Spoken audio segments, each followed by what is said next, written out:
מקולות מים, מים רבים, אדירים משברי ים. אדיר במרום, אדוני, עדותיך נאמנו מאוד. לבך נבע, לבך נבע, לבך נבע קודש, אדוני לאורך ימים. אני מאמין, אני מאמין, אני מאמין באמונה שלמה בביאת המשיח, בביאת המשיח אני מאמין, בביאת המשיח, בביאת המשיח אני מאמין. אני מאמין, אני מאמין, אני מאמין. Did you go to school in Tel Aviv? Well, of course. School in Jewish life is an integral part of the upbringing of a child. This is why we have the title of Am HaSefer, a nation of the book, which refer not only to the Torah as the book, but also to learning and knowledge. And he spent good years from Kita Aleph to barely finishing grammar school, and what I recall is that I had a wonderful teacher, Hamora Shoshana. The teacher Rose. This is how we used to refer to the teacher, Hamora. And she made me an apprentice, an assistant to her, to teach other children the alphabet, because I picked it up very quickly, and some were lagging behind. So to have 20 children in a class was difficult for her to take care of all of them. So I became her assistant. So I deliver my knowledge to their knowledge, no more, no less. And it was good enough. I liked school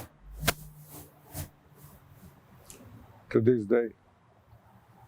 If I would be able to go back to school, and I'm 90 now, probably I would do it. Because it's the foundation of the source of knowledge that helps you to understand the world around you so much better. And you had an enthusiasm for certain subjects? Well, I think that, I don't know whether enthusiasm is the word, maybe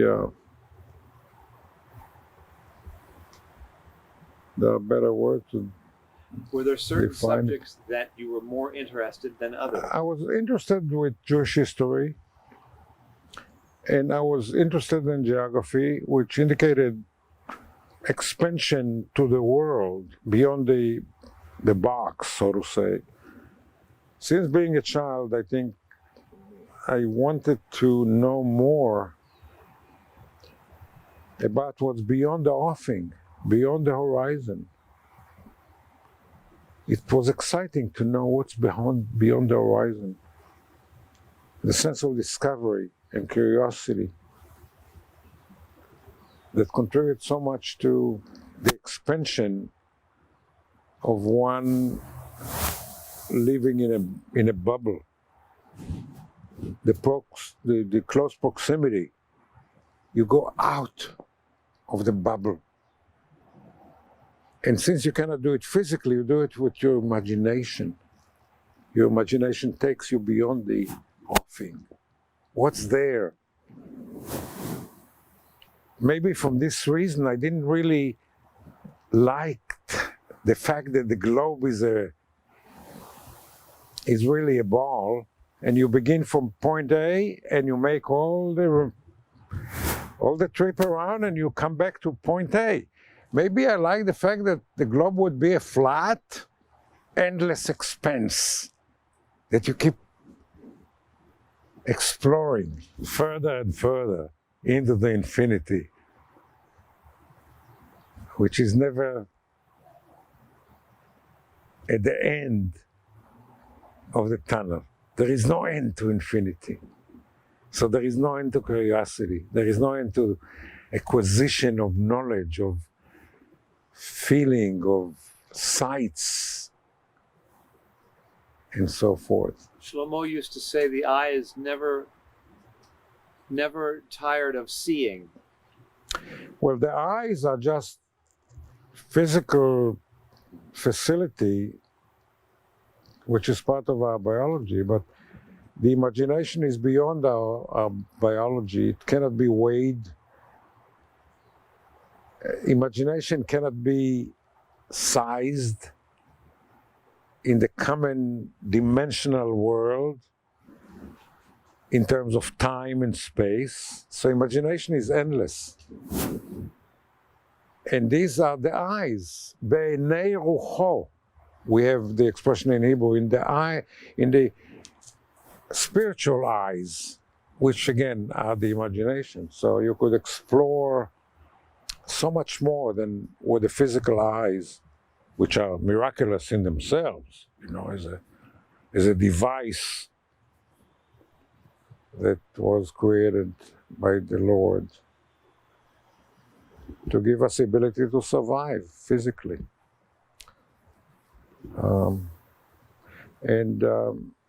I always had imagination, but my imagination was always conditioned on one thing, that I'm sure-footed, that I'm not ascending into the abyss with no anchor to reality, because the basis for our existence is the physical body, the machine, so to say, that contain this type of extension, like imagination. So this is what drove you in school, and what drove you as a young man? You eventually finished school? Well, I was picked up on the 8th grade, which was the last stage in grammar school. I was selected to be an apprentice in the Israel Electric, or Land of Israel Electric Corporation, as a good student, because they look for apprentices. I was at that time 13 and a half, and the municipality of Tel Aviv allowed this type of an arrangement. So actually I didn't finish formally grammar school, but I did finish it after hours when I started working as an apprentice in the Land of Israel Electric Corporation, Chevrat HaChashmal L'Eretz Israel. And this was the beginning of my lifelong, so to say, employment, quote unquote. At 13 and a half, I started to get a paycheck. And the paycheck was with Israeli lira, which is equivalent to, not in value, but in exchange, to shekel or to dollar. Of course, most of the money I gave to my mother, but on the way home, on the day of payment, of being paid, my favorite thing was to stop at the bakery on Allenby Street and buy a Napoleon, a beautiful, sweet pastry that I severed, and I licked it all the way to the house. Before I stepped into the house, it was gone, And the balance of, or the majority of the paycheck I gave to my mom. And of course, if I would need any little money, you know, to buy chewing gum or waffles or whatever, the pleasure of life of those years, my mother would give me the money. But I supported the family. I was part of supporting my family, so to say, when I started to work at the age 13 and a half. And I love my work as an apprentice. I work in the Palestine or the Land of Israel Electric Corporation for 10 years until age 23 and a half. I have wonderful memories of that period of time. What were your impressions? What were the sights or the smells or the sounds of that time? I'm not understanding your question. If you wanted to take us to the time when you were helping build the infrastructure for the electrical grid in Eretz Israel at that time, what were the sights and smells and sounds of that time? What do you remember?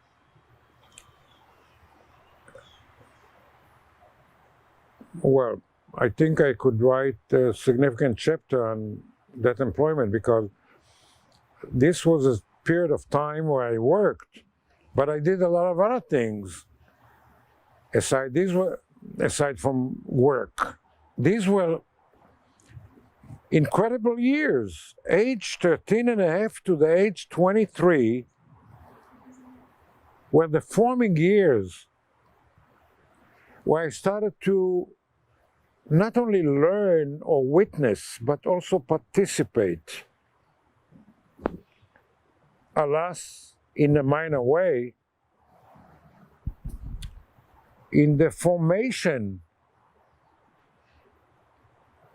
in the underlayment, in the source of what eventually became the State of Israel and so forth.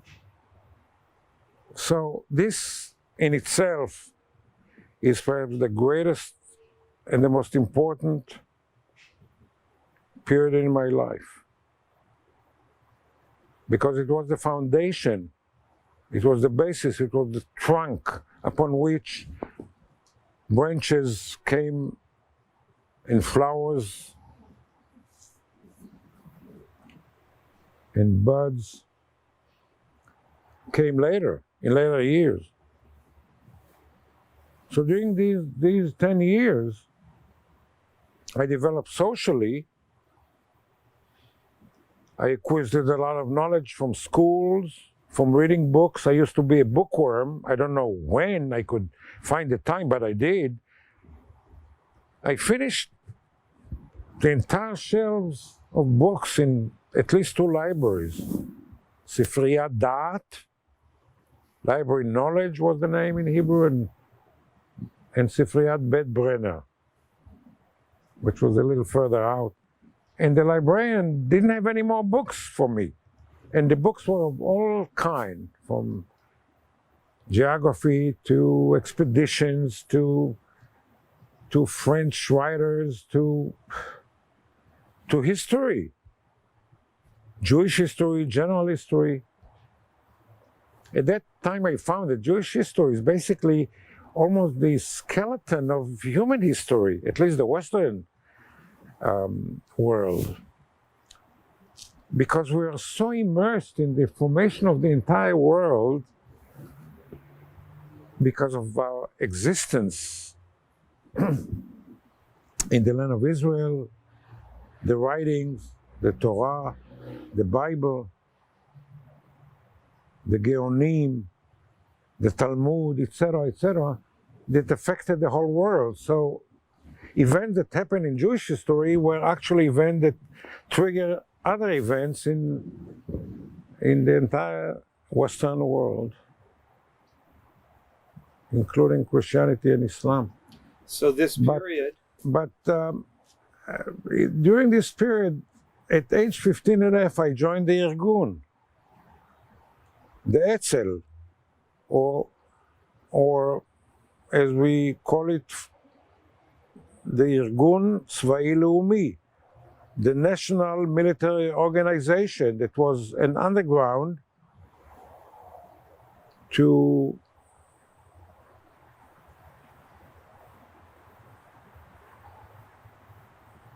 push out the British military authorities out of the land of our people. Enough is enough. The Second World War was just about coming. Refugees started to flood Europe miserably, spread in Poland, in Italy, in France, waiting to embark on illegal boats on the way to the land of Israel, which was at that time controlled by the British mandatory authorities that did not allow the refugees to enter the land, but only by certificates, limited number of certificates, under pressure from the Arabs and so forth, and lack of passion for the Jewish refugees. Who cared about the Jewish refugees except for fellow Jews? The IRGUN, the Haganah, the Yishuv, the people in the land of Israel. There is an important distinction, the land of Israel and the state of Israel. The state of Israel came later in 1948, but the land of Israel have been ours since the days of Abraham. We were expelled, but it was ours. If not in a physical sense, it was ours in the domain of our spiritual existence that allow us to exist physically. It was not the belief in ותחזינה עינינו בשובך לציון. ברחמים. ברחמים. And our eyes will witness your return to Zion. So we kept that dream from being extinguished in the diaspora, in the Galut, for 2,000 years. We kept it alive. Every generation passed on. As the Rambam said, אני מאמין בביאת המשיח. I believe in the coming of the Messiah, not necessarily in the sense of a person riding on a white donkey, as by the way Jesus was supposed to do on his way to Jerusalem. But the global, the divine understanding of the Messiah, the redemption of our people. And Rambam said, "Ve'af al pi she'itmahamea," and in spite of the fact that the Messiah will hesitate, I shall wait for his coming. And we waited. And we waited constantly with a hope and constantly under pressure of suffering and persecution, with our resilience as people. Am kshe oref. We didn't let go. We hung up on the belief that if not in our generation, it will be in the next generation. And the next generation felt the same thing. If not in their generation, it will be the next generation. And from generation to generation, we continue to adhere to the dream of return. Now, in my lifetime, which was an incredible lifetime, and again, the forming years between the age of 13 or even earlier than this, 9, 8, whenever I started to be aware of the privilege of belonging to this unique people, the Jewish people.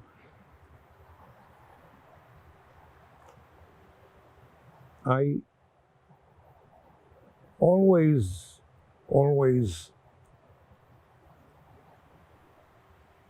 cherish the thought that in my lifetime I'll see the beginning, the return, the entrance into this messianic age where we'll return to Zion. בשובך לציון, when God would let his chosen people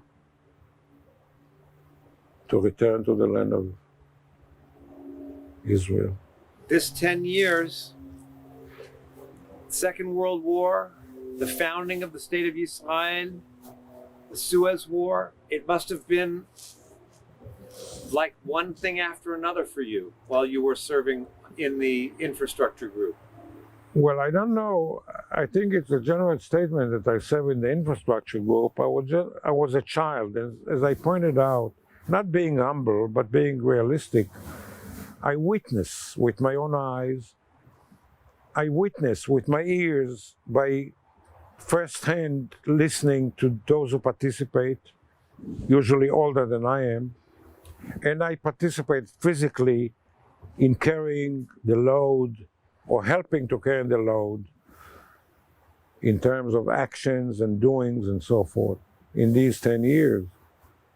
So I was totally associated with this incredible transition in Jewish history and world history. In a way, I was lucky to be born. And it was these 10 years, really. You're right, these 10 years. From the time I learned of the Jabotinsky dogma or ideology, at age 8, 9, I joined the youth movement of Jabotinsky, the Beitar, and started to nourish myself with his teachings.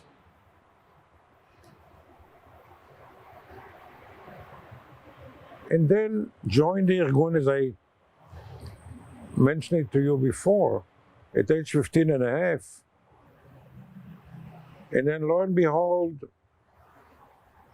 participated in many of the operations of the IRGUN, mostly in support function, because I was too young to be in the front line, so to say.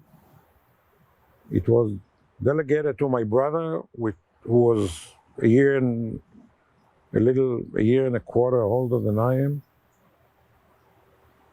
who was among the fighters and who was killed in the prison breakup of Akko in 1947. And then joined the Israeli army, which was a dream comes true that it was almost unbelievable.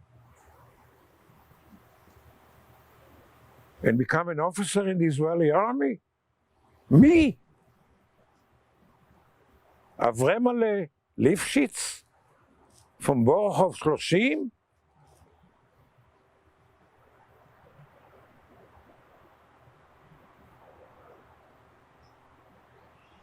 Becoming a part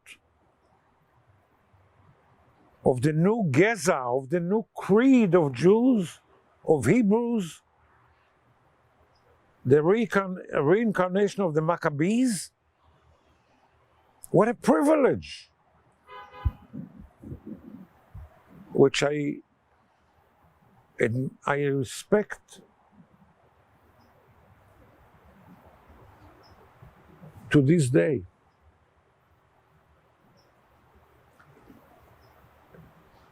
So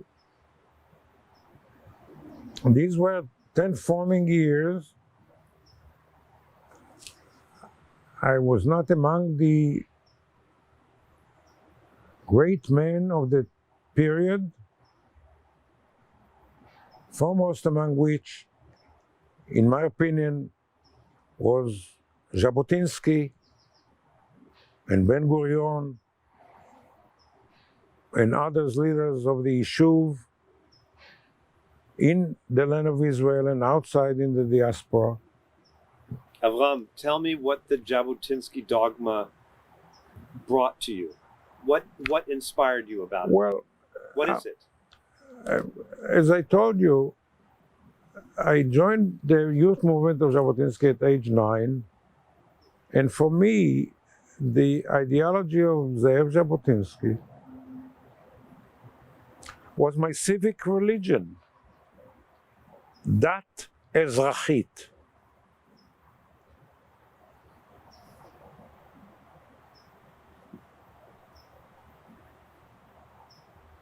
He brought back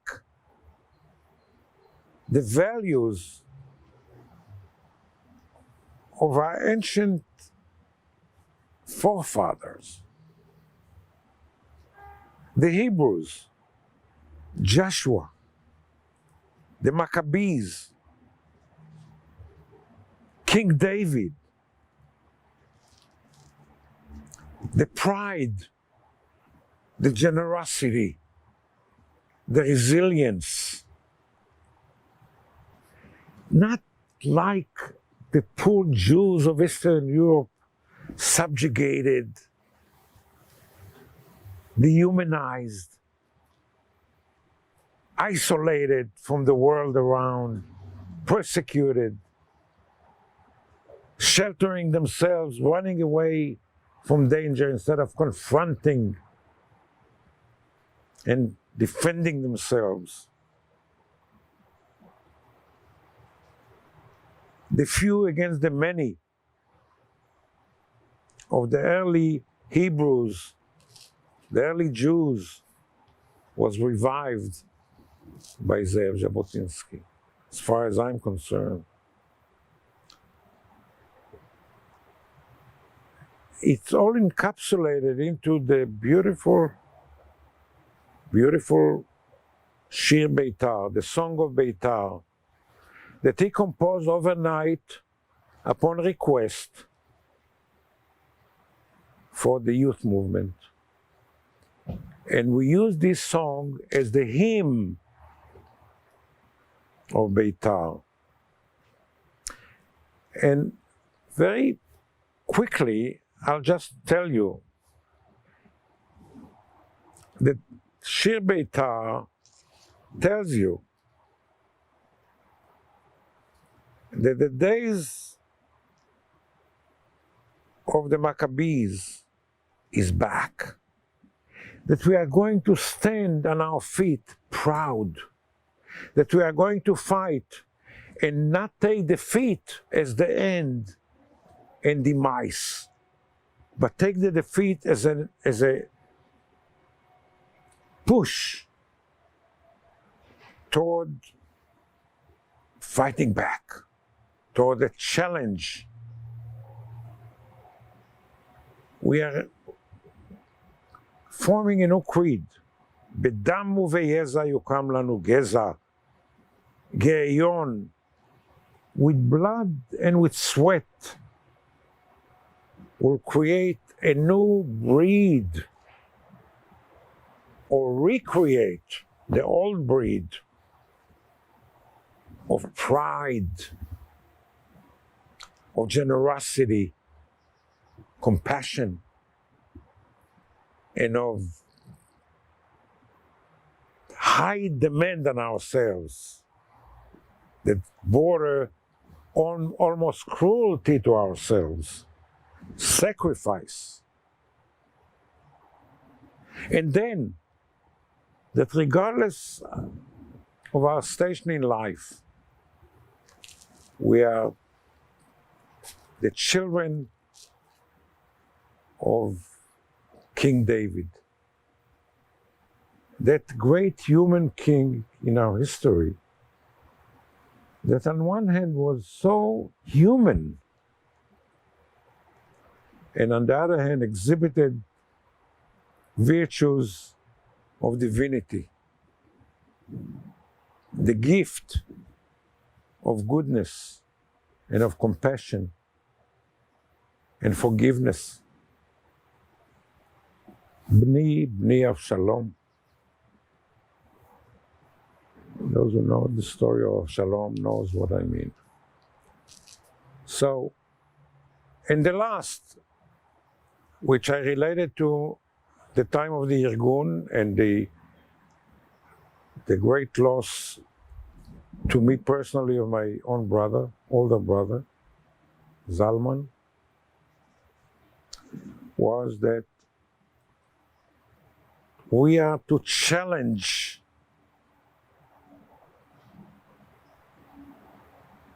not to sink into self-pity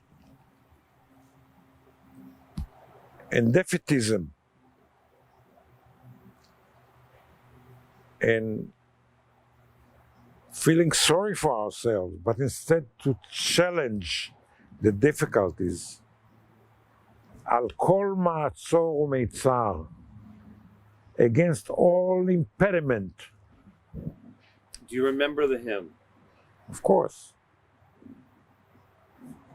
And the beautiful words, don't hesitate to kindle the light, the spark that will break into a flame. Sa'esh lehatzit. To be the first one to put the effort in starting that process of redemption. Not to die, but to conquer the hill. Because the option, if not conquering the hill, will be devastated, and as a people will die out. Lamut or lichbosh et hahar. These are the options. And the choice is lichbosh et hahar. And in order to conquer the mountain, in the world of Jabotinsky's time, pre-Israel, we have to learn how to defend ourselves. Assertively, aggressively. Akam leorgecha, ashkem leorgo. Those who come to destroy us, let's precede it and destroy them. And that's not a violation of the 10 Commandments of thou shalt not kill, because they come to kill us. So we are almost obligated to be early in our defense of ourselves. And this is what gave time, gave taste to my joining the IRGUN. Because in the IRGUN we sang a song, Reshut Hadibur Lachaver Parabellum. The right of speech is to the friend named Parabellum, which is a handgun. Since then I like the Parabellum to be a remnant of my time in the IRGUN and beyond in the army. My son David helped me to buy that gun here in America. And it was a gun that I carried with me in the IRGUN. And later on, I asked specifically to get this particular gun when I became an officer in the Israeli army. And this is the gun. And Jabotinsky told us in very simple words, Jews, learn how to shoot. Not because you want to kill people, but because you want to defend yourself from people that are coming to kill you. And the only way to defend yourself is not to run away, showing the back to your enemies. Bechol dor omdim aleinu lechalotenu. Every generation they come upon us to annihilate us. No more. We'll defend ourselves. And if this is the tool, so be it. Learn how to use it. Of course, this is a symbol. And I don't use it, but except in the range with my son David from time to time. But I'll give it to my grandson Nissim when time comes. Ad 120. And, Show the swastika? no. So now it is 1951, 1953, and you finished your apprenticeship, your 10-year apprenticeship in the electrical group, and you're part of the IRGUN. I want to just to put footnote on this thing that typically associated with myself. I used to say when I was young, I was the youngest among my peers. When I got older, I was the oldest among my peers. But it's true, I was the youngest. And being a young guy, when we were sitting Shiva, I was invited for a screening meeting to become a junior commander in the IRGUN. So I had to leave the house during the Shiva for my brother, who was killed in May of 1947, 1 year before the formation of the State of Israel. So I told my mother, I'm going to quit the IRGUN. It was a blessed lie, because I actually went to be screened to whether or not I fit to become a junior commander in the IRGUN, which I qualified. So I sat so I became a junior commander in the IRGUN. They used to name as SGUN. And I had a squad of 10 young people. Most of them were a little older than I am, but this was always the case at that time. There are stories about this last year. It was the last year before the State of Israel was born, the War of Independence. Then I joined the Israeli army when the IRGUN was dismantled, and Menachem Begin, who I knew personally and he knew me personally because of my brother.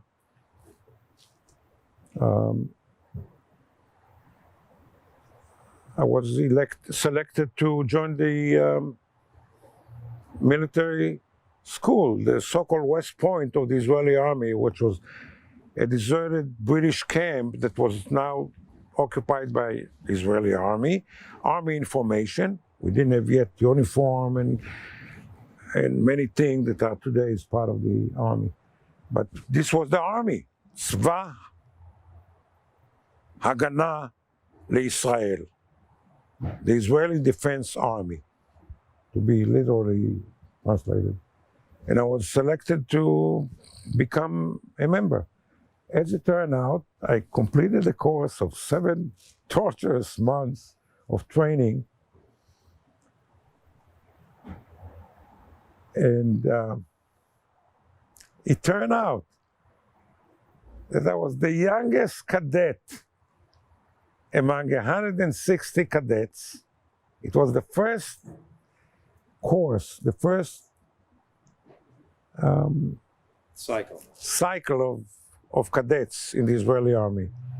Started early 1949, right after the War of Independence. Because during the war, we didn't have time to train and have schools and things. We had to fight.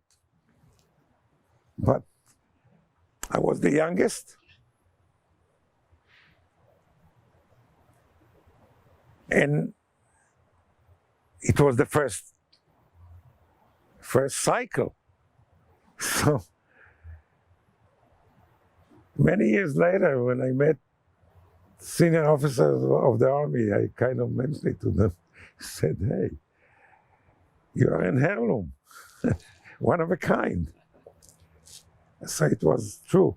But the best feature was, since I was when I joined the Israeli Army Officers School, I was barely 18. Barely just entered the past 18 years of age. And at that time, I barely had to shave, which was one of the greatest gifts that God gave me, that I didn't have to shave. Because the poor guys every morning had to shave in the cold winter and curse while the razor was sliding at their cheeks. And I was standing in line and always, I had to shave once in 3 days or 4 days. And I had the time in the morning and so forth. It was a nice little thing. Do you remember anything about the War of Independence? Well, sometimes I prefer not to remember. But I do remember, because you cannot forget blood. You cannot forget people dying literally in your hands, and see the process of God snapping their soul, or the angel, not the angel of death, but one of the angels. What is the lesson Um, that you learned in the War of Independence?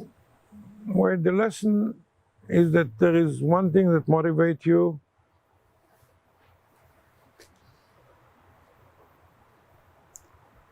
and this is the preservation of life, because this is the bubble. At the time you are in a fight, you want to continue fighting and win. And this means avoid death, avoid the bullet. Even if the bullet falling around you and raising the sand. That's one thing. Another thing that you learn is that you are fearless. In the real battle, you are not afraid. The sense of fear is gone. This is what I learned.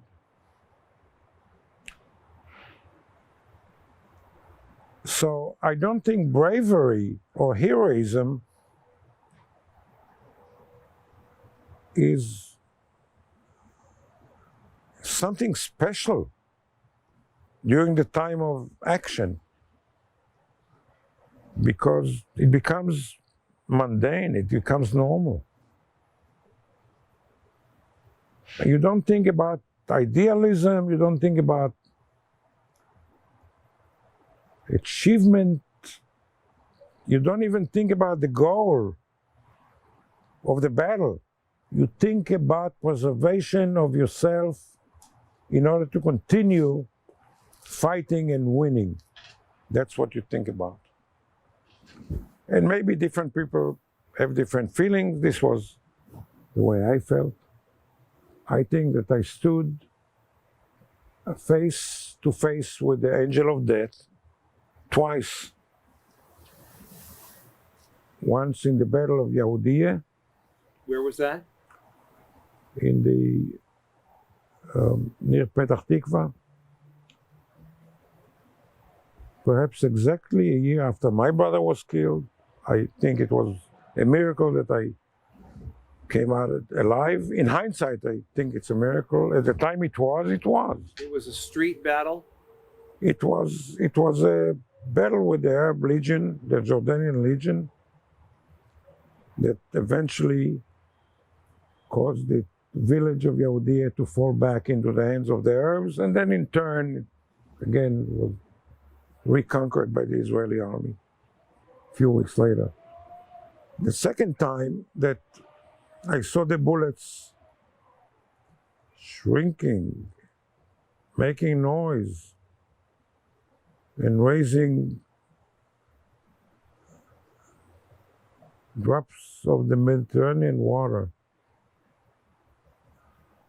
was when Altalena was destroyed by the orders of Ben Gurion. And a number of good guys were killed with bullets that were shot by then unit of the Israeli Army, Haganah, the twilight zone of the emergence of the Israeli army from the Haganah and the IRGUN. And this is a story that requires a different time and a different place. But I think it was a tragedy in the history of the rebirth of the State of Israel. And I shall never forgive in my own mind to David Ben Gurion for his terrible decision to destroy Altalena. In Altalena, 2 of my own squad people were killed. One of the soldiers of the IRGUN died in my hand after I saved him from the reddish-looking blue water of the Mediterranean.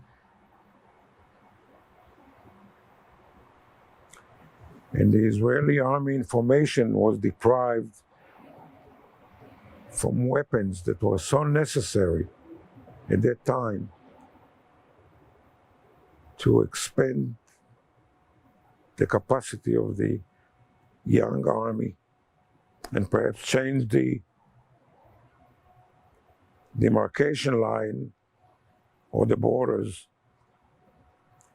of the State of Israel for the better. So this is something that is nice to forget, but I cannot forget.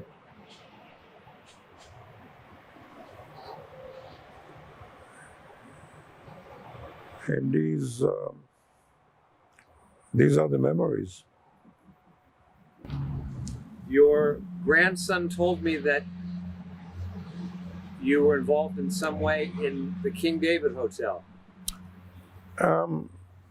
Yeah, I was involved. The involvement was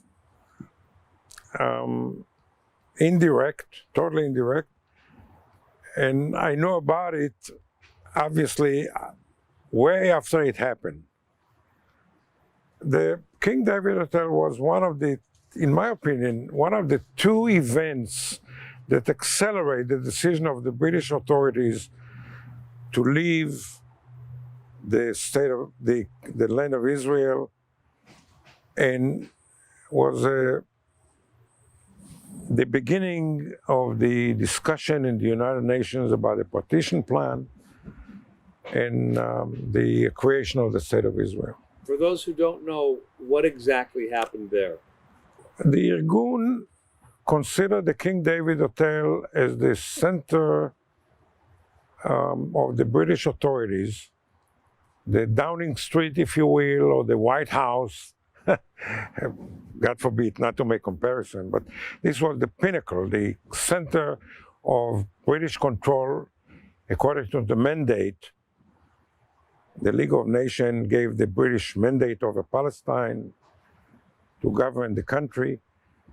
And the IRGUN felt that this was a target to be destroyed while preserving lives and warning the people to evacuate the hotel.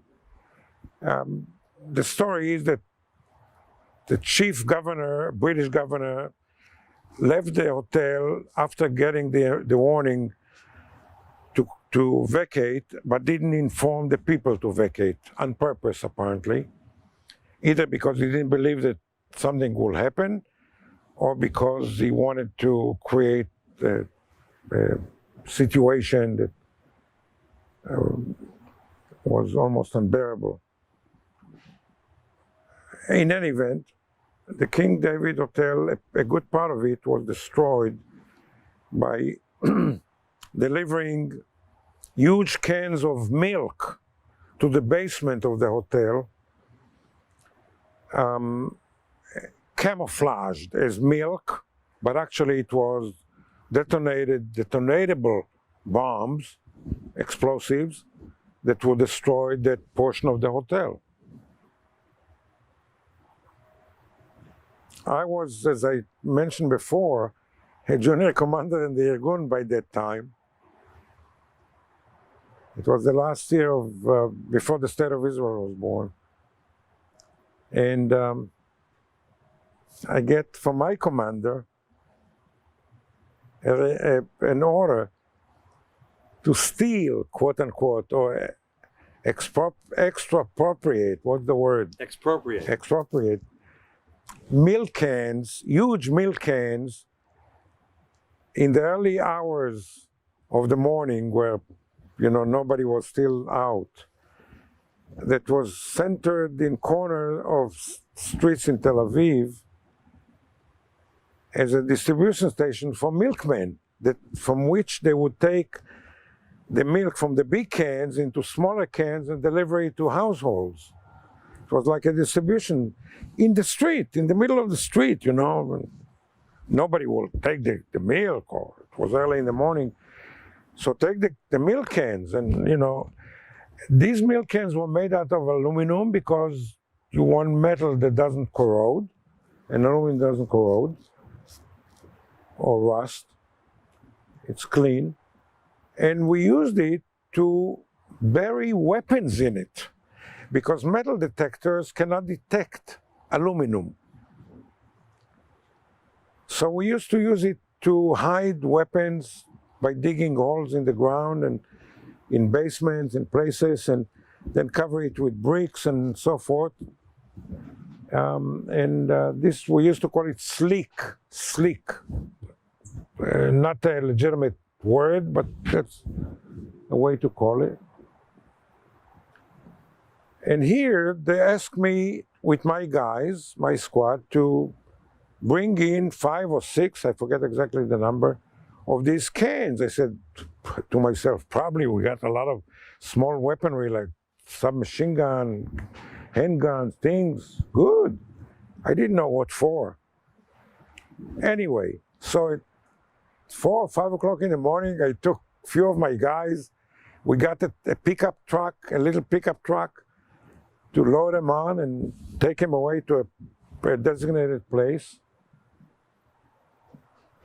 And obviously pour the milk out of it, because you don't need the milk. You need the containers, the aluminum containers. And we did what we did. Okay.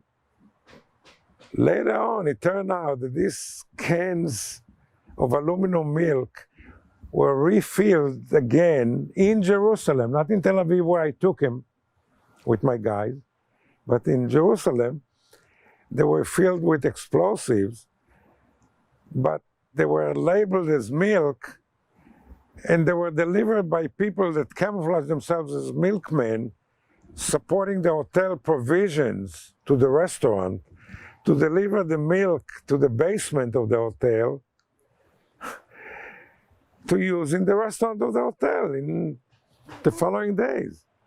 But actually the basement was the place to put the explosive, because this is the area where the foundation of the hotel is. So, and of course, after the King David Hotel, after the IRGUN informed the hotel to vacate the place within the next 20 minutes, the people did not vacate because they were not asked to, they were not alerted to do it. The chief governor of Israel, the Netziv Elyon, the supreme appointee of the British government, did leave and saved his life. And some people came to the basement and moved these containers Upon movement of the container, the spring-loaded device detonated the primary explosive that caused the entire can to explode, and the entire portion of the hotel, about, I forget now, 4 or 5 stories tall, collapsed to the ground. The death toll was about 90 people, Arabs, British, and Jews. The IRGUN was then blamed for being a murderer, but this was not so. So for those who are interested, they could read the stories of the King David Hotel explosion and understand that the target was the facility, not the people. The IRGUN never used people as target for its attacks, only facilities, airports, airplanes, trains, police buildings, and the hotel that was used as the headquarters for the British government. And unfortunately, because of the flaw by the communication people in the hotel, people were not informed to vacate, and so many people died. Nevertheless, this was, in my opinion, and I guess the opinion of a historian, together with the breakup of the prison of Akko, the 2 major operations of the IRGUN in the last year, prior to Israel's rebirth, that forced the British authorities to abandon their hold on Palestine, or the land of Israel, as we call it in Hebrew. And the Union Jack was lowered in the city of Haifa on the 15th of May, 1948. The Akko prison was broken May 4th, 1947, just about a year before Israel was declared as a state after 2,000 years of being ruled by foreign powers, most of whom are not existing anymore. So your brother took part in going into the prison and freeing? Well, this is a separate operation. The prison of Akko breakup was a meticulous commando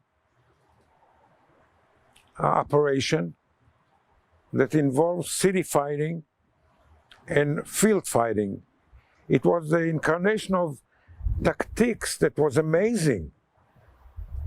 With 30 plus 31 or 32 fighters being dressed as British platoon, which is about 30 people.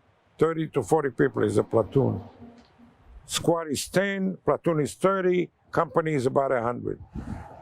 3 squads are in a platoon, 3 platoons are in a company, 3 companies are in a battalion. So it's 3, 3, 3 in the cascading of units in military, Western units, Western militaries. Anyway, so it was a platoon size, about 30 plus people that were dressed like British soldiers. Now, my brother was taller than I am by maybe a head, almost a foot, was light, featured, was more toward the blonde. I'm more toward the black or Mediterranean. I'm more the Mediterranean. He was more Nordic type. So he fit to look like a British soldier.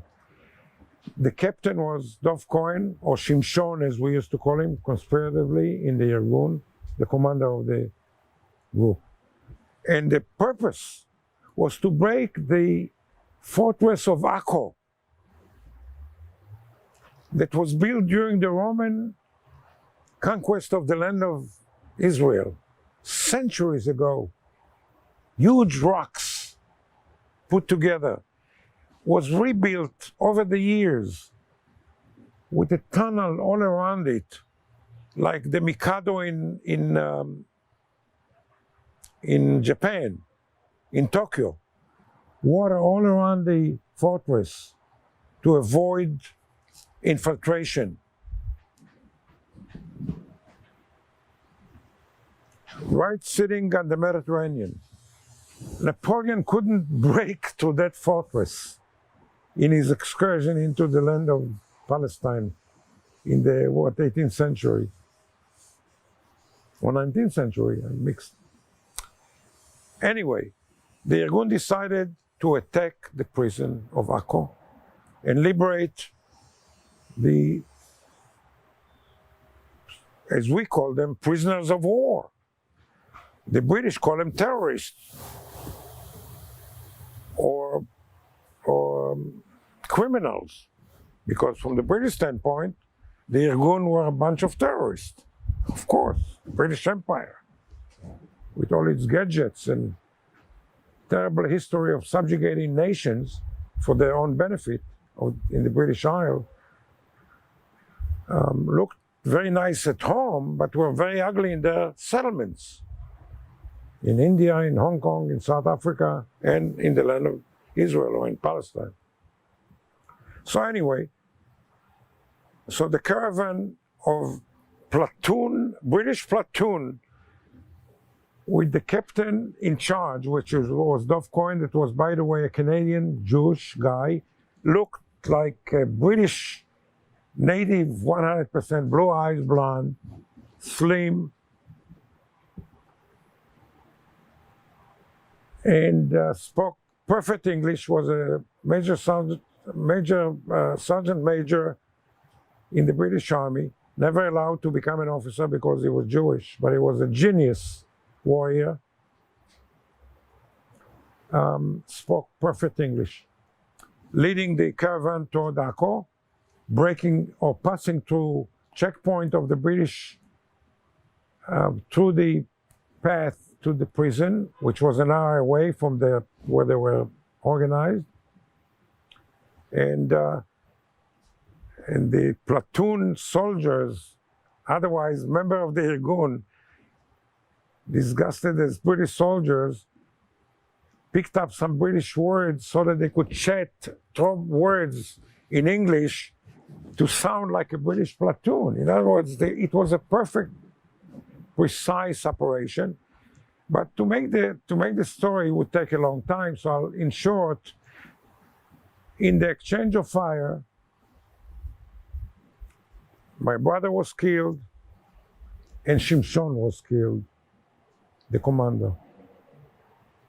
It was a terrible loss to the IRGUN, but nevertheless, 41 prisoners were freed, among whom was the father of Tzipi Livni, Eitan, whose real name was Avraham Lifshitz, but he was known in the IRGUN with his secret name or conspiratory name, Eitan.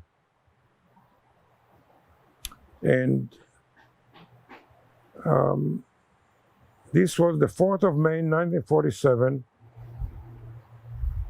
I learned of my brother's loss when British police and army unit came to our house in Tel Aviv to search at 3 o'clock in the morning after finding the information about my dead brother from paperwork that was in his pocket. And then I understood that my brother was killed. I didn't tell my parents. And a day later, my parents found out. You may ask me the question, but I'll answer it without being asked. What was my feeling? Well, half of my world was gone. Half of me was gone. Because my older brother was more than a brother. It was not biology, it was association that was in itself a weave of personalities. He was so different than I am, in appearance, in nature, in skill, and in age, a year and a quarter older than I am. Because I was born because my mother wanted another son. After 3 sisters, older sisters, my brother was born. So she said, well, now God gave me a son, I want another one. So she hurried to yield the troublemaker called Avraham, myself.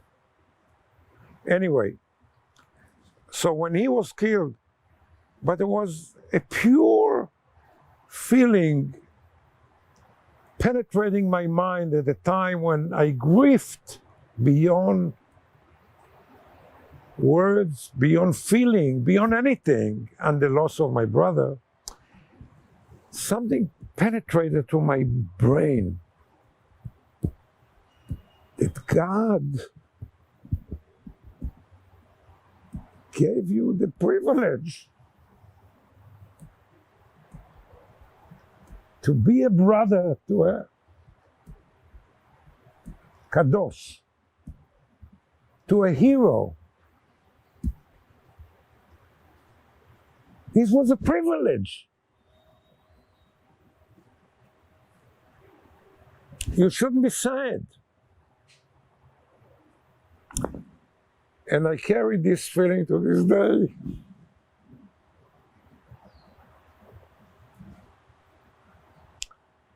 Because it's interesting that my brother was 18, just 18. Was tall and strong, athletic build. A role model for me in some ways, not by teaching me or pushing anything, by looking at him and feeling the comfort of brotherhood, true brotherhood. And he's still my older brother. And I'm 90 now. And I have an older brother. And I'm the kid brother. At age 90, I still have this feeling. He is my senior, dwelling in the infinite heaven, the domain of God. And I'm still here on earth. And his memory is part of my own life. I don't talk much about it, but it is. So what I remember as a symbol is that his friends, he had few friends, very dedicated, a close-knit, with the blessing of the IRGUN, came to my parents a while later and gave them a memorial gift that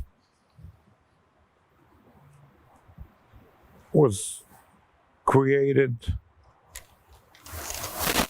as a memory. And I took it with me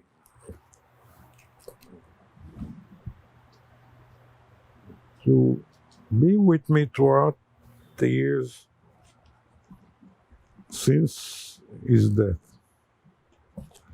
And this is the beautiful little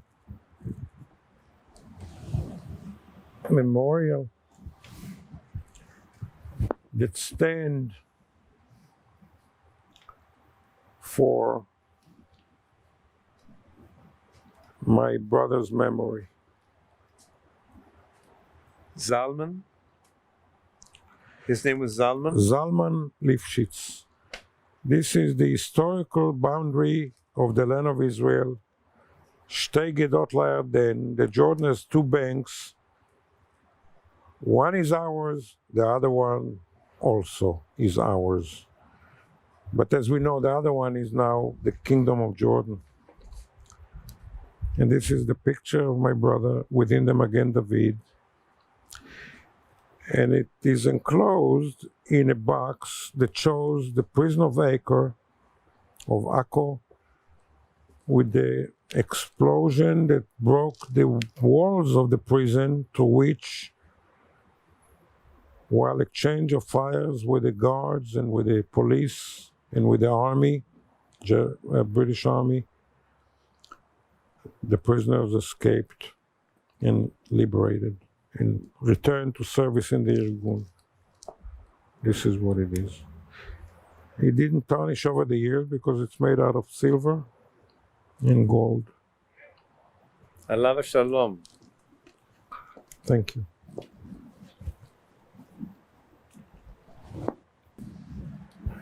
Now, Nissi, my grandson, asked me to tell you a little bit about one of the battles that I think I was as close to not being here as one could say, and this was Alyia. Alyia was a village, an Arab village that harbored villagers that were very hateful to the Jewish settlement Petach Tikva nearby. And in the weeks prior to the declaration of the State of Israel, the IRGUN took upon itself to conquer this village. And it did. And the village of Alyia was conquered by the IRGUN, and the inhabitants escaped as refugees to nearby villages, still under the control of the Jordanian and the Arabs and so forth. My battalion in the IRGUN, and it was a transition time at that time, part of the IRGUN started to merge into the Israeli army, newly formed Israeli army. Some were still under the IRGUN command. It was transitional time. We still were part of the IRGUN. The battalion that I was part of was commissioned to guard that village, Alyia.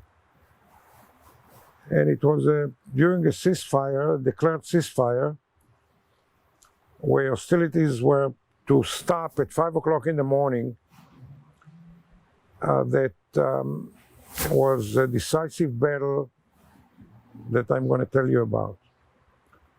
We were in this place for several weeks, guarding with heavy machine gun on top of one of the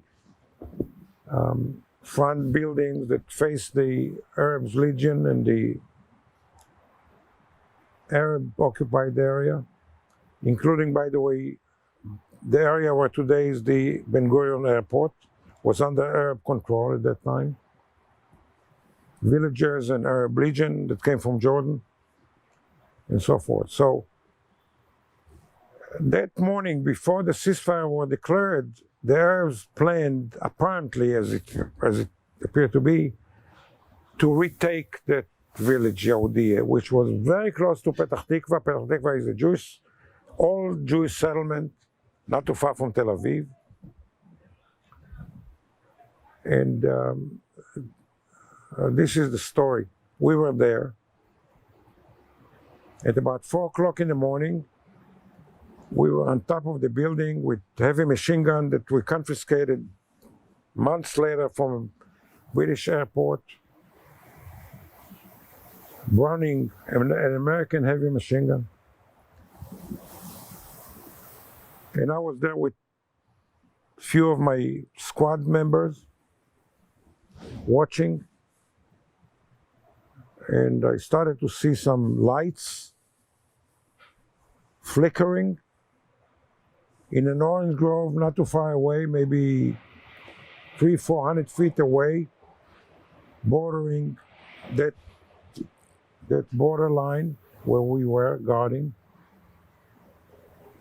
And I called the commander of the IRGUN at that time in the center of the village and tell him, I see light flickering. I don't understand what they are. because I was not trained as a military field commander. We were underground, mainly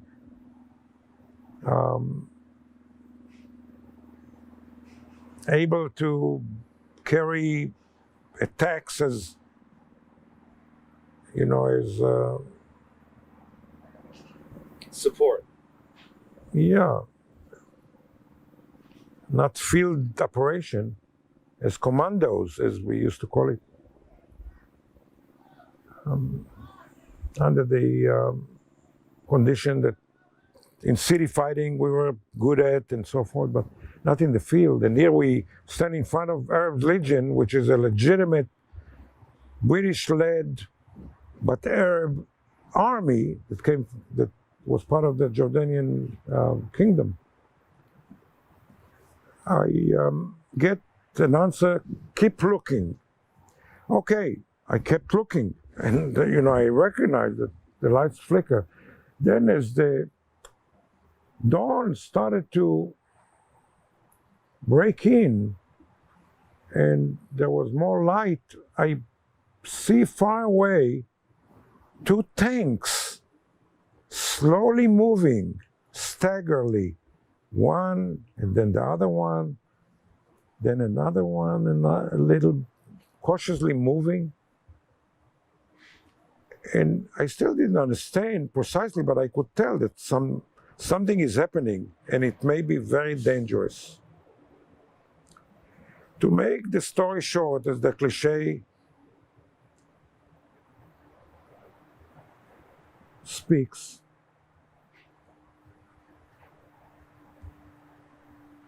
exchange of fire started at about, I would say, 4 o'clock in the morning. 5 o'clock, there was a ceasefire supposed to take place. And the shooting started about 4 o'clock in the morning. The shooting started, and then I see that the lights nearby, in the 300-400 feet away, are actually people move. And I started to see in the dawn lit environment, I see people, I see soldiers moving, crawling, shooting at us.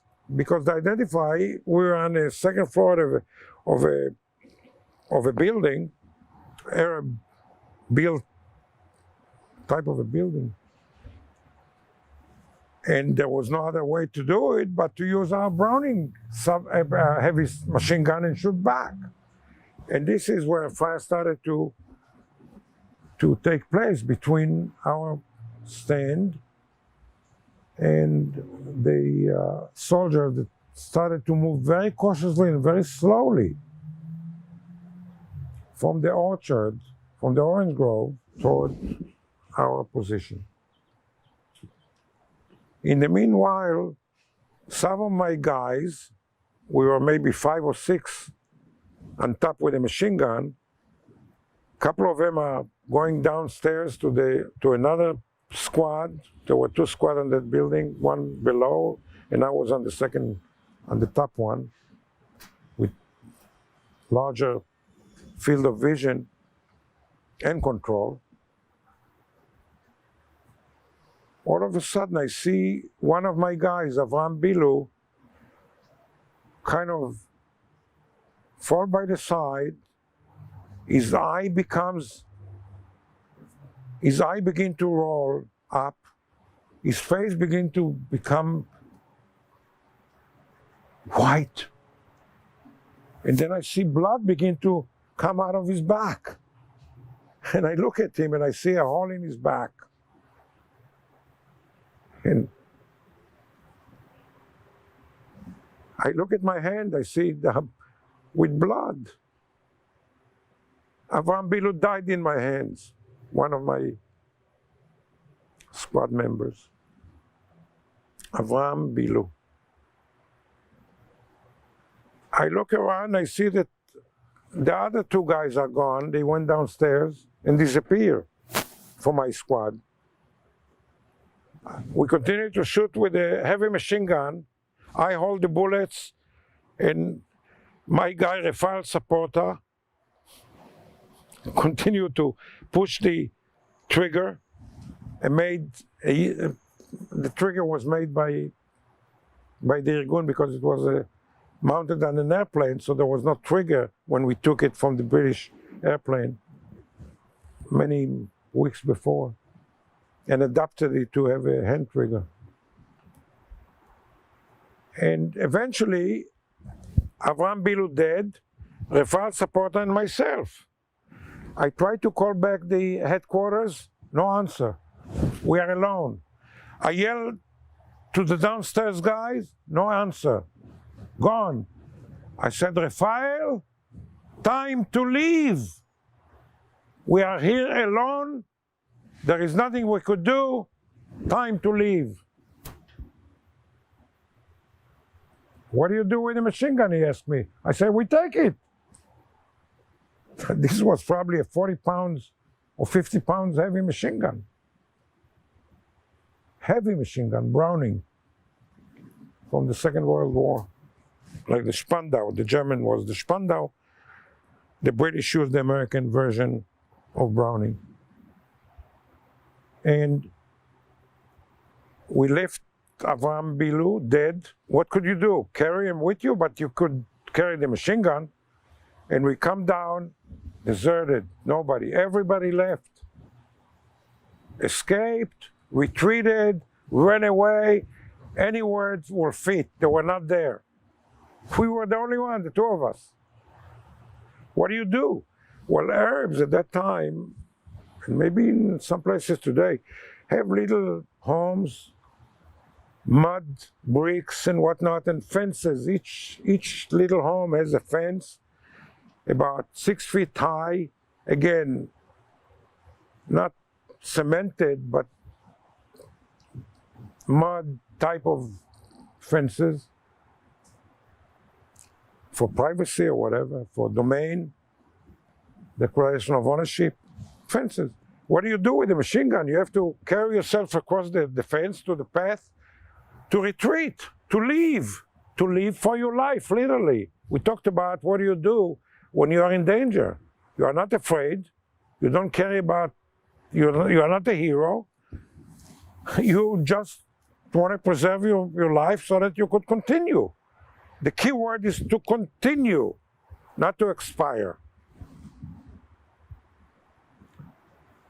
Okay, so Refael and I have to use the simple trick of holding hands together and provide the support for the foot to step on and raise, one stand on the ground and allow the other one to raise across the fence and cross the fence, or sit on top of it and help the other one to come up. And so we had to do it one for one and one for the machine gun. So we had two things to do, or two elements to negotiate through the fence, several fences, until we came to the path. We come to the path that I knew more or less, that lead to the gate of the village, that would be some kind of a safe border where kind of partition between the village and Petach Tikva, the Jewish settlement. And we begin to move, and the movement with the heavy machine gun was not easy. So we switch, carrying the Browning on the shoulder from one to another.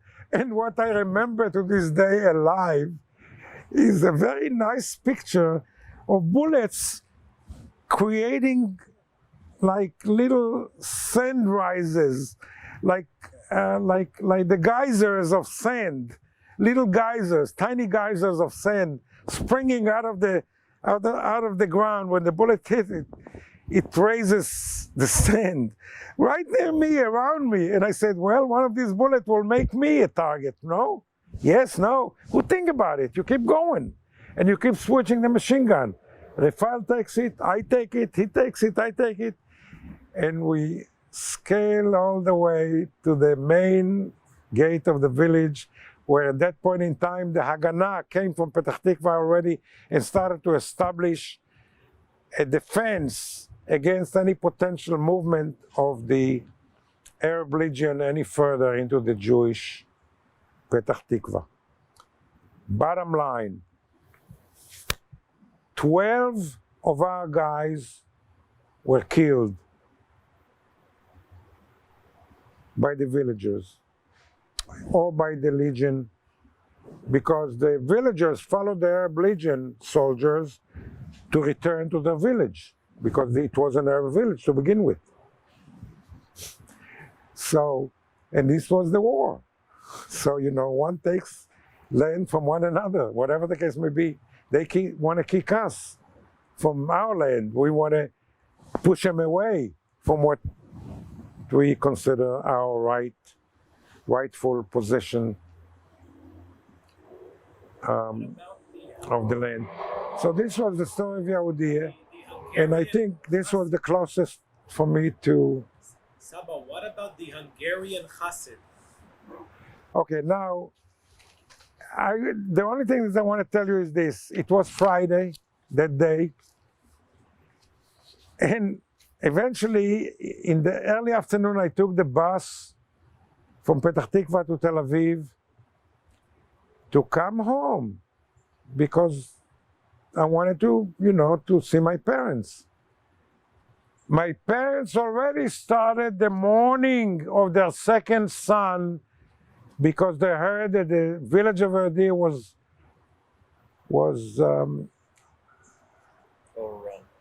fell into the hands of the Legion, and the people that were there, many of them were killed by the villagers that followed the Legion. And the villager revenge on anybody that they could see. My good friend Ruth Moritz, as the stories of yesteryears come along, decided with Miriam Aharoni, she was also a junior commander in the IRGUN from Australia. She was an Australian-born girl. They jumped out of the mosque and committed suicide instead of falling into the hands of the villagers. And one person was an Hungarian, very religious Hasid that joined the IRGUN. And not many of the Hasidim did that, but he joined the IRGUN, and he was a commander, one rank above mine. He was a kind of a platoon commander, not a squad commander, that had responsibility for 3 squads. Hid in the crawling space of a house all night, because all day and all night, not all night actually, all day and good part of the night, this is more correct, because the village was taken over by the Arab Legion and the villager in the morning. 5 o'clock there was a ceasefire. The village was already in the hand of the Legion, of the Arab Legion, and the villagers, the Arab villagers. And Tzvi was his conspiratory name, that Hasid. Hid in the crawling space of a house all day, and heard above on the floor, because the floor was his ceiling, he was in the crawling space, all the happy chanting and calls of theirs, Edbach El Yahud, kill the Jews, we won the village, the Jews here and the Jews there. For all these hours, he was in the crawling space. And in the middle of the night, when everything quieted down, and probably they were already tired, the villagers above, and to the entire village, and went to sleep, he very carefully sneaked out of the crawling space and made his way to Petach Tikva. Unbelievable. Because he was alive after people knew that he's dead, because he didn't come back. Like other 12 or 13 of our people that were killed, Shlomo Brudo and many others. And Avraham Bilu, my guy, he came alive And this was the Nes Gadol Haya Sham. It was really a Nes that he made his way after so many hours. And could you imagine the torturous time to think that every second he could be discovered and slaughtered by people that transformed to animals with their hate. And this was the story of Tzvi. Now, if Tzvi is alive today, he would be probably 100 or 98 or 99. He was about probably 8, 9 years older than I am. Tzvi. But he used to be an Hungarian Hasid of the very Orthodox Hasidim. And whenever he would come to IRGUN operations, of course, he changed his clothes, you know, his dark suit and hat and everything else, and wore the khaki garments, short pants and this and that, and was just like one of us. So this was the story of that Hasid that comes back to my memory when you asked me the question. The second story is Altalena. I mentioned Altalena in the first session of our little storytelling session here. Altalena was one of the greatest international events that the IRGUN organized, really. Why? Because it involved IRGUN units outside of the land of Israel. Peter Bergson or Elaine Cook, a family member of the rabbi, the old wonderful Rabbi Cook, that lived in America and maintained the, so to say, the political exposure of the IRGUN to the American Jewish people and also to the American public and government. As illegitimate the IRGUN was in England, in America, the IRGUN was looked upon as freedom-fighting organization, not a bunch of terrorists, as the British like to consider the IRGUN to be. So Hillel Cook organized with money that donated and collected, and with all kind of connections, a most wonderful thing, purchasing a Liberty ship from the British, excuse me, God forbid British, from the American mothball Navy in Newport News or wherever they store the boats, Liberty boat. And it was owned by the IRGUN. An American ship, Liberty ship, you know, very fit, owned by the IRGUN. What do you do with it? Well, we're not the IRGUN is not a naval organization, but what do you do with it? What you do with it, you fit it to carry weapon and people, bring it to a European port, and begin purchasing weapon, not light weapon only, but also mid-size weaponry and even slightly heavy weaponry, like heavy, not katyushas, margimot. Mortars. Mortars. Mortars. Not cannons per se, but mortars. Little tanks, not really tanks, but motor vehicles that are motivated or locomoted by chains rather than wheels that could negotiate all kind of terrains, 5 of them. And this is precisely what he did. It took maybe a couple of years in anticipation of a day when this type of weapon will serve a purpose. With anticipation.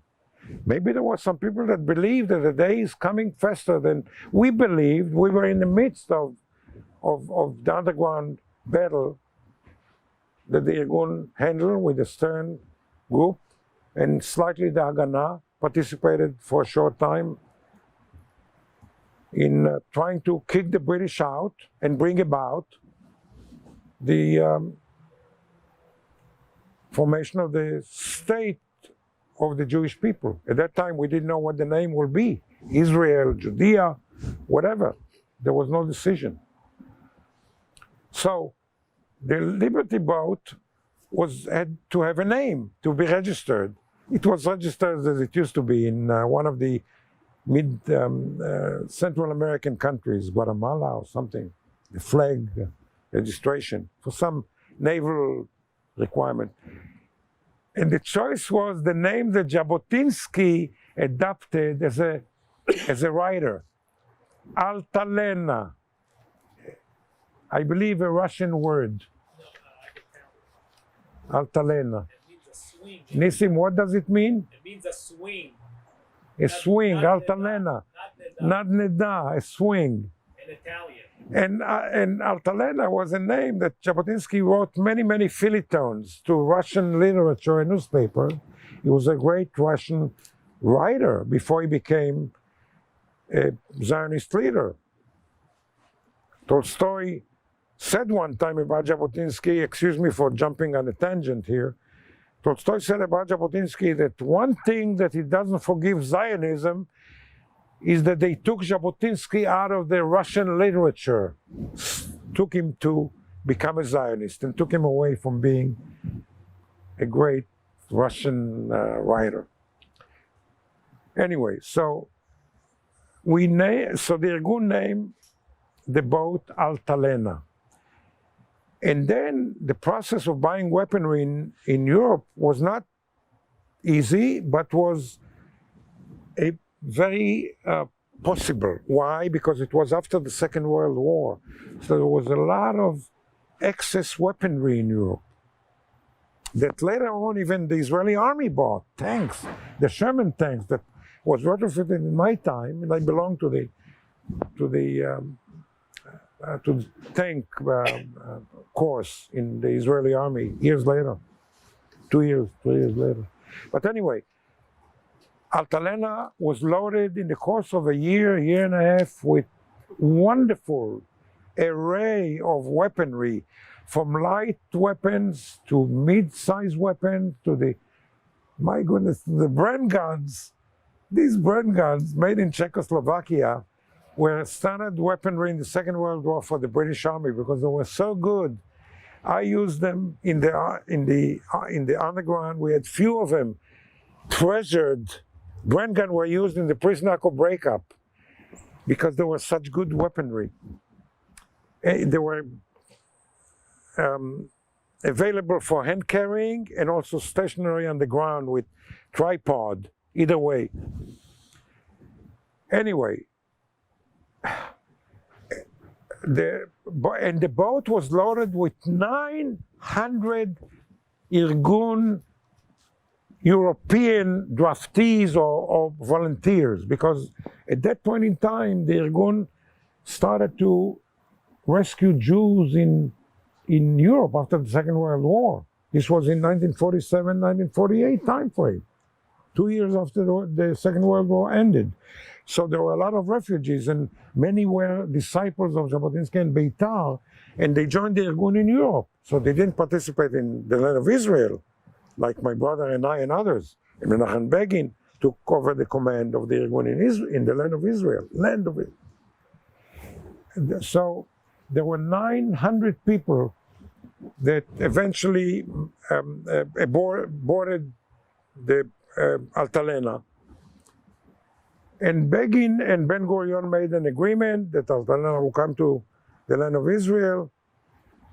20% of the weapon will go to Jerusalem, were given to IRGUN, independent IRGUN fighting unit in Jerusalem, which was not part of the partition at that time, was not part of the land of Israel at that time. And 80% will be given to the Israeli army. This was the agreement between Ben Gurion and Menachem Begin, who was the commander of the IRGUN.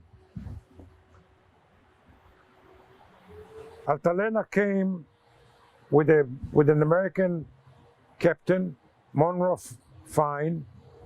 Captain Monroe Fine, to Kfar Vitkin, which is a port along Israeli coast, mid-sized between Haifa and Tel Aviv, not too far from the town of Netanya. The 900 soldiers of the IRGUN or volunteers embarked to shore at Kfar Vitkin and moved into, illegally by the way, not illegally, excuse me, I'm sorry, legally. There was no legal or illegal. Openly. Openly. And they were taking it to various places. And the boat itself moved to the shores of Tel Aviv. The reason for it was that Ben-Gurion changed his mind, abrogated, if this is the word. Abrogation is canceling. Abrogated. Abrogated? Abrogated or annulled? Annulled. The agreement with Begin demanded total concession, not 20% goes to Jerusalem to help the independent IRGUN in Jerusalem, which was not part of the Israeli, the partition plan at that time, not part of what was supposed to be given to the Jewish community in Israel. I try to condense a long story into a short story, so I may be missing here and there, but as best I can. So Ben-Gurion abrogated, so Begin decided, if there is a show, let the boat go to Tel Aviv. And Tel Aviv will be open to the entire Jewish community. It was not a hidden place in Kfar Vitkin, in a little shore site, but it will be exposed to the world. What the boat has, and will appreciate it, what it has in it to help the young Israeli army information. Army information. And part of the IRGUN that was still independent in Jerusalem, that was not part of the partition plan, the boat came to Tel Aviv. This is where I became a participant and an eyewitness. Why? Because early in the morning, somebody comes to my house, knock on the door, said, Zalman, this was my conspiratory name. I took my brother's name as my secret name in the IRGUN, which was an underground. So every junior commander to Menachem Begin, all the way, all the commanders in the IRGUN had secret names, conspiratory names, so that they will not be exposed to the British police. Anyway, I was told to get my squad and go to the shore of Tel Aviv to participate in the unloading of weaponry and accommodation of the last step of Altalena to do its mission. And the mission is to provide additional, very important, critically important weaponry to the Israeli army, 80% of it, according to the agreement with Ben-Gurion, and 20% to those who still fight in Jerusalem for the old city and so forth. The boat, I come early in the morning, I get my guys, one calls the other very quickly. We had ways to assemble very quickly. I get 8 or 10 of my squad. I was still at that point in time a commander of the IRGUN. I was at that time part of the IRGUN, not yet part of the Israeli army. It was in the transition time. I was destined to join within week or days or whatever. But I was still with my squad. And I remember walking, I don't know, were you in Israel? Yes. And remember a street by the name of Frischman Street and hotel, one of the main chain on Frischman and Rehov Yarkon Sheraton, Hotel Sheraton in Tel Aviv. There was no Hotel Sheraton at that time, okay. But this was the area where, when I remember my first sight, a dead IRGUN soldier on the ground. His name was Avraham Lifshitz. My last name, no connection. No family connection, but same last name. This is why I remember it to this day. Itamar, a nice boy's name, not Tamar, Itamar. Avraham Lifshitz, dead.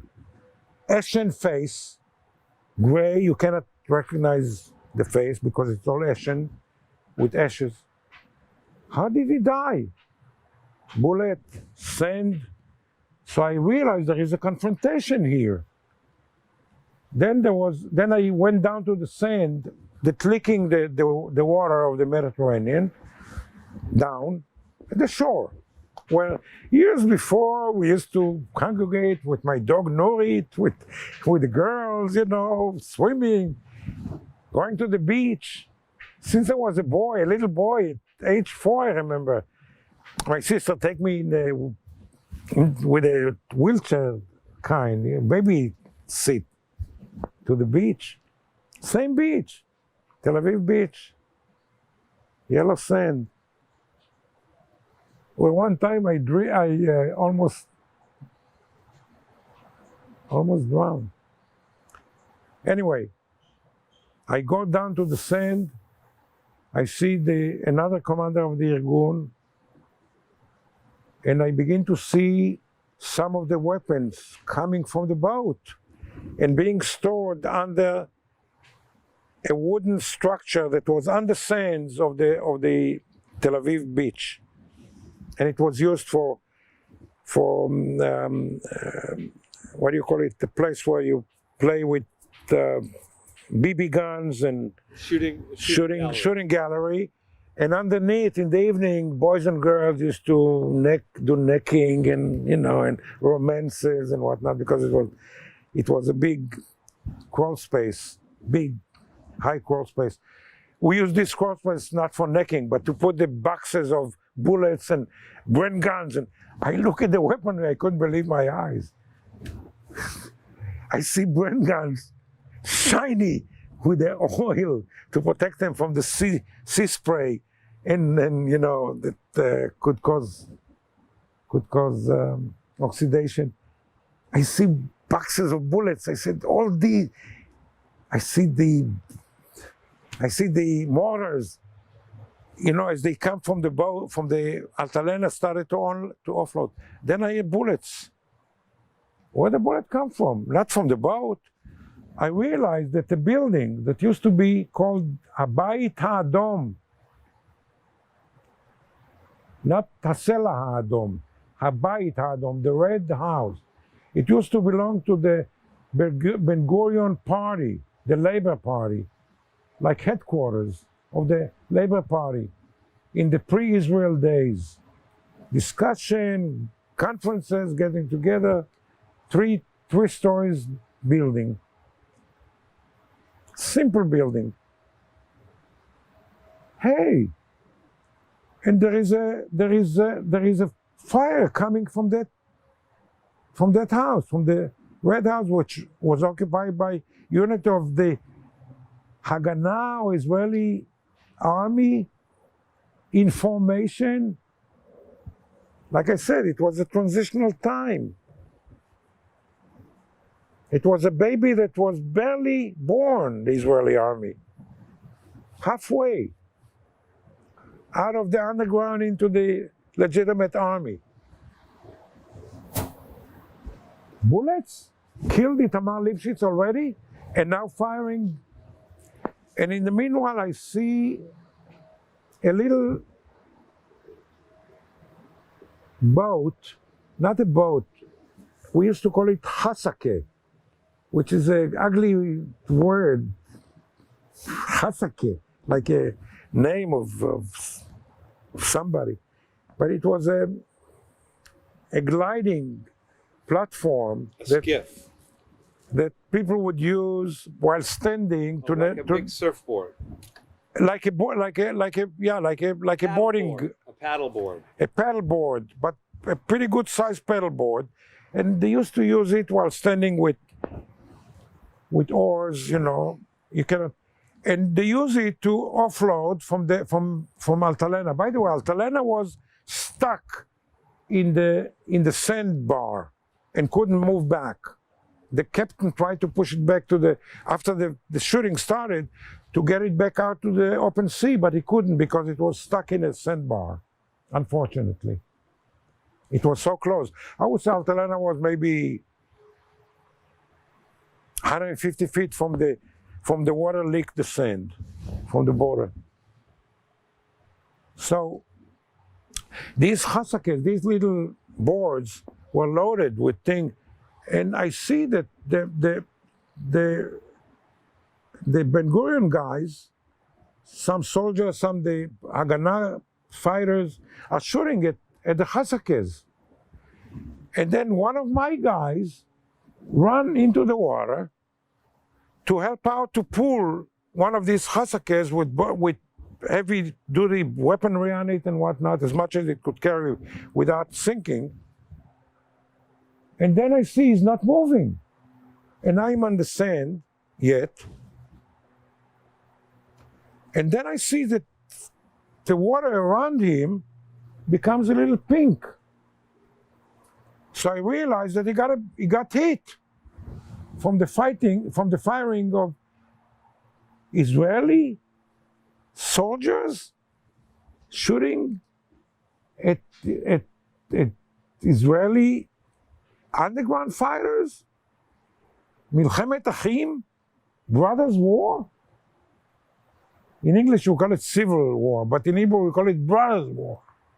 Because civil war is really brothers, shooting brothers. So, what do you do? So and I'm not a swimmer.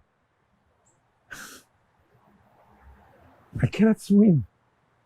In America, I learned how to sight swim. In City College in Vermont, sight swim in a pool. But I'm not an ocean swimmer.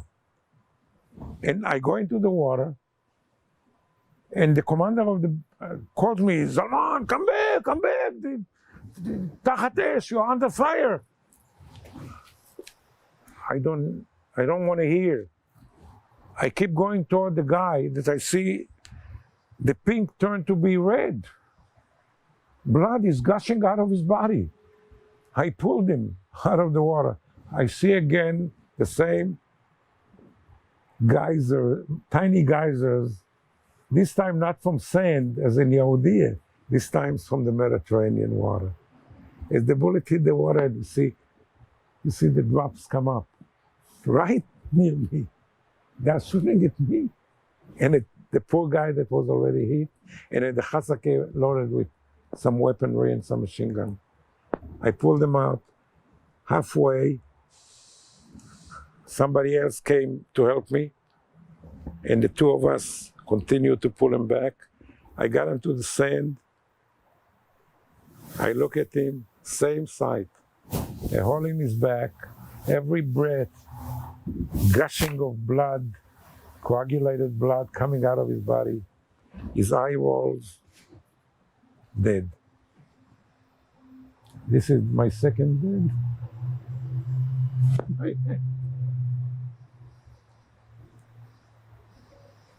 My third brother. My first brother I couldn't see. Biological brother, a soul brother.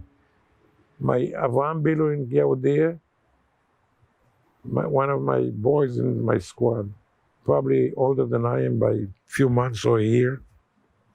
But my boy, my brother, and here is another brother. And who gave the order to shoot? In the course of the next maybe hour, all of a sudden I see a geyser of water far away from the boat, already near the boat, but not near the shore, further into the water.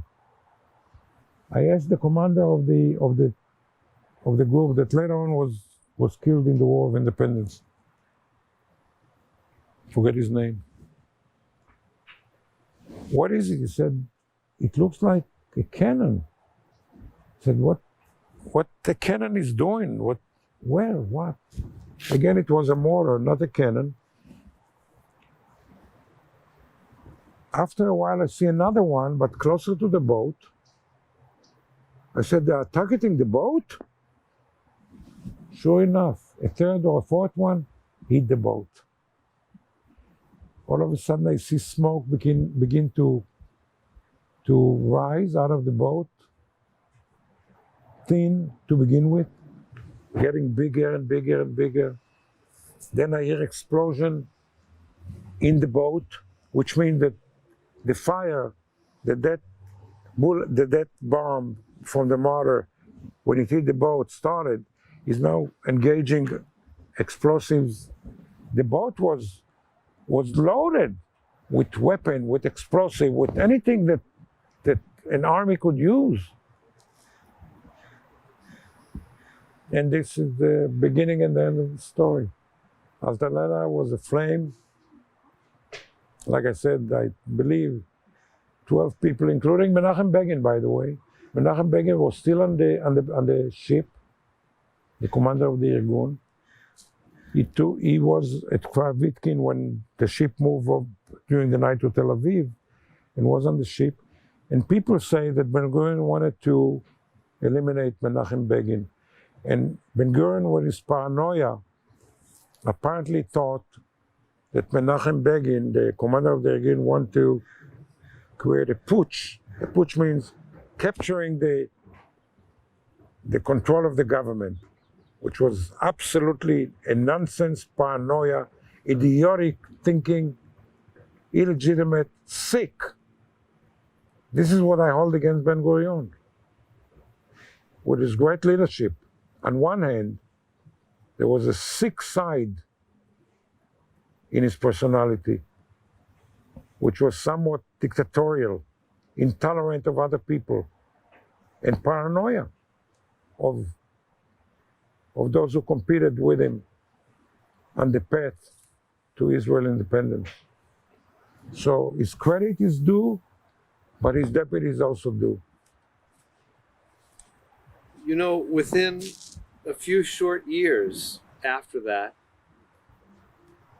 you came to the United States. Is it possible that that incident made it easier for you to leave? I would say it in a very brief way. I never relate this to that because during my service in the underground, I loved America for its value, for Judeo-Christian absorption into its lifestyle, for the coinage that say in God we trust, and the God that America trusts is the Judeo God, our way of worshiping God, Eloheinu ve'Elokei Avotenu, our God and God of our Father. It was during the IRGUN days. It was during the army days. In fact, was not for the army. For a brigadier general of the army, I would not be in America. Because as an officer, I was called to service immediately when I was about ready to leave for the United States. 2 days before my plane with Belgian airline to go to the United States, I was accepted by City College of Los Angeles as a foreign student. I worked 2 years about it. I got all the requirements. I worked hard to come to the United States. I was called to Army service, and being administrative officer of a tank battalion, they couldn't care less if I'm going to America or not. I have to go to be called, because there was an excursion into Egyptian territory at that time. This was 1 year before the Suez Canal War, the French and the British participated. The 100 hours war, where the Israeli army went all the way to Suez. And to make the story short as they could do it, I went at 3 o'clock in the morning, they knock on my door. You are needed in the reserve. The battalion is getting ready. The tanks are beginning rolling. And I come and I begin to do my things, and I tell my commander, was a South African gentleman, Baruch Erez. I said, Baruch, in 2 days I'm going to the United States. Here are my tickets. He said, I'm sorry, but I cannot let you go. I need you. But maybe the brigade commander will allow you, which was the Brigadier General Baruch Bar-Lev.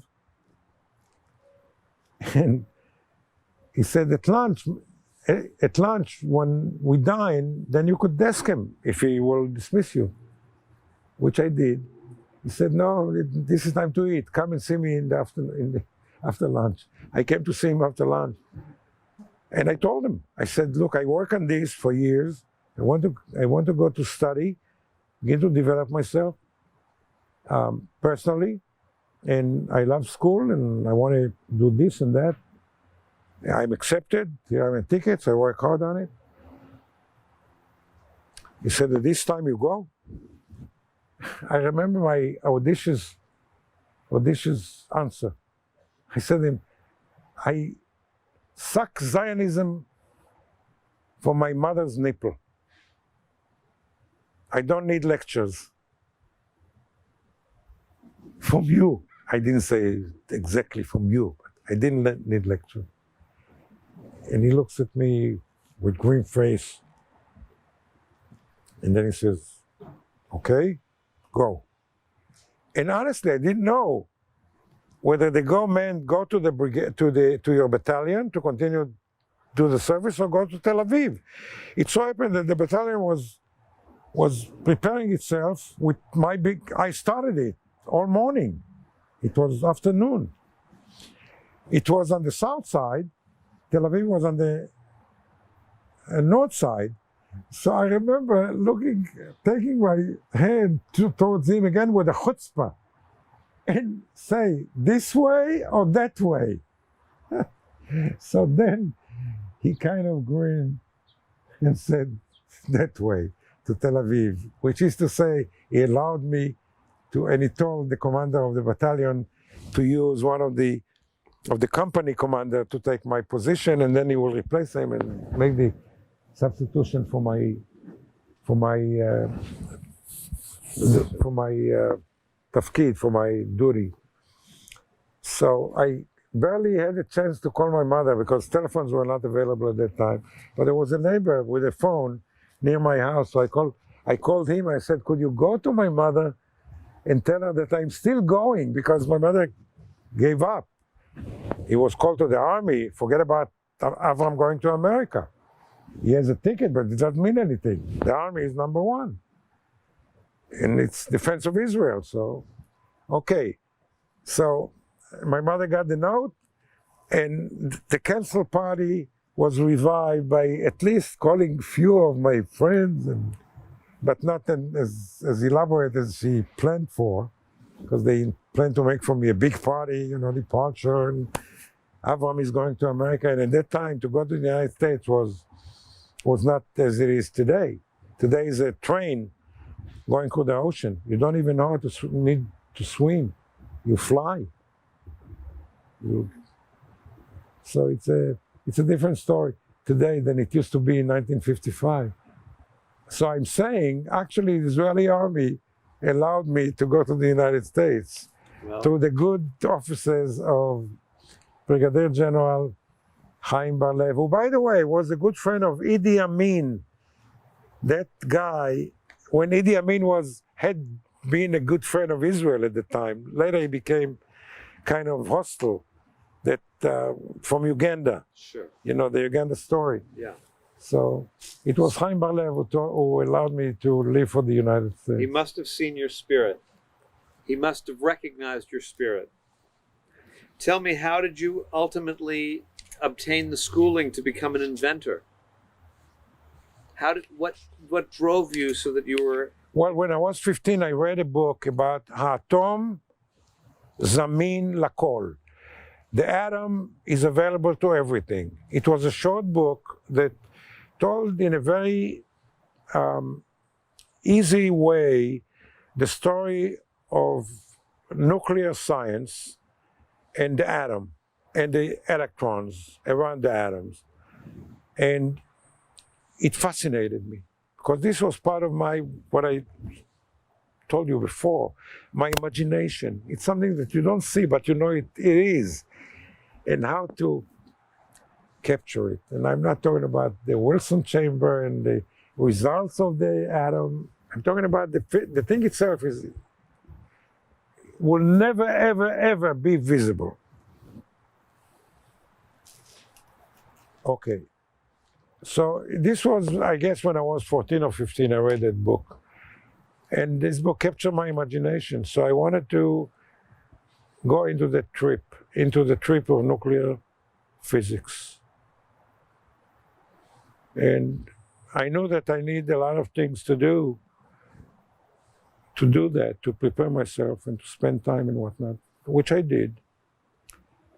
While doing all these things, I realized that mathematics is a very, very important tool to speak science.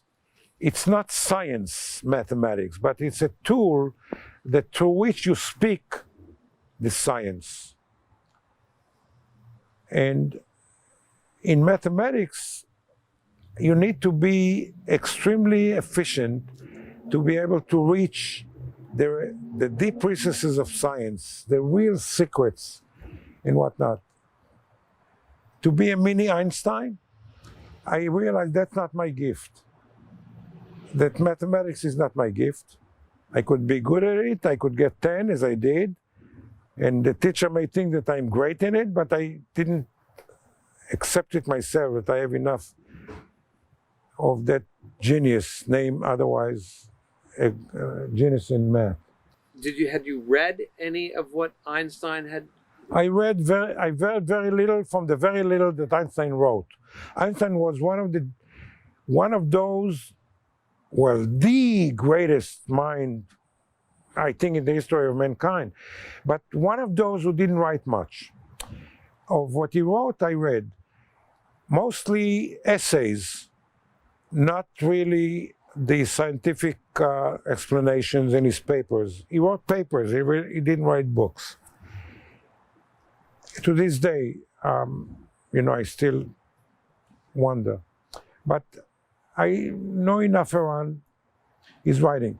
But the point that I want to make is that when I came to the conclusion that nuclear science has a lot for me, and I believe in it,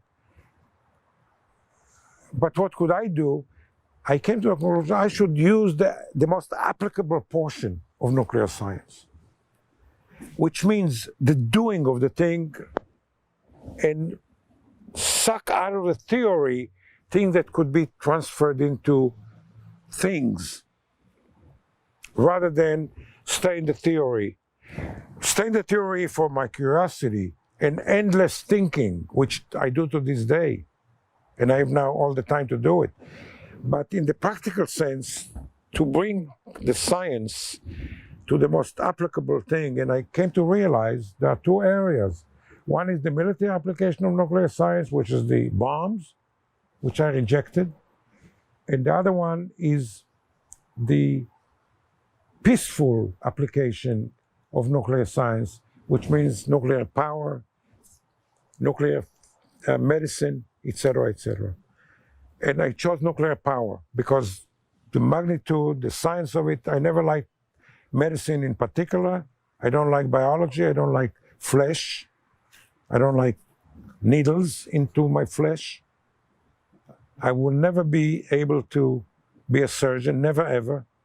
Not even smell the smell of blood. I did smell, but like I said, I reject all this. So I said to myself, and then my father was a plumber. I said, maybe I could be a plumber plus. And plumber deal with things, with movement of fluid of all phases, solid and liquids and gases. and dense phase, which is beyond the pressure and temperature of gas, the critical properties of substances and so forth. So I said, then I will need some engineering too. So the easiest way is to blend into nuclear science, chemical engineering, and this is what I followed.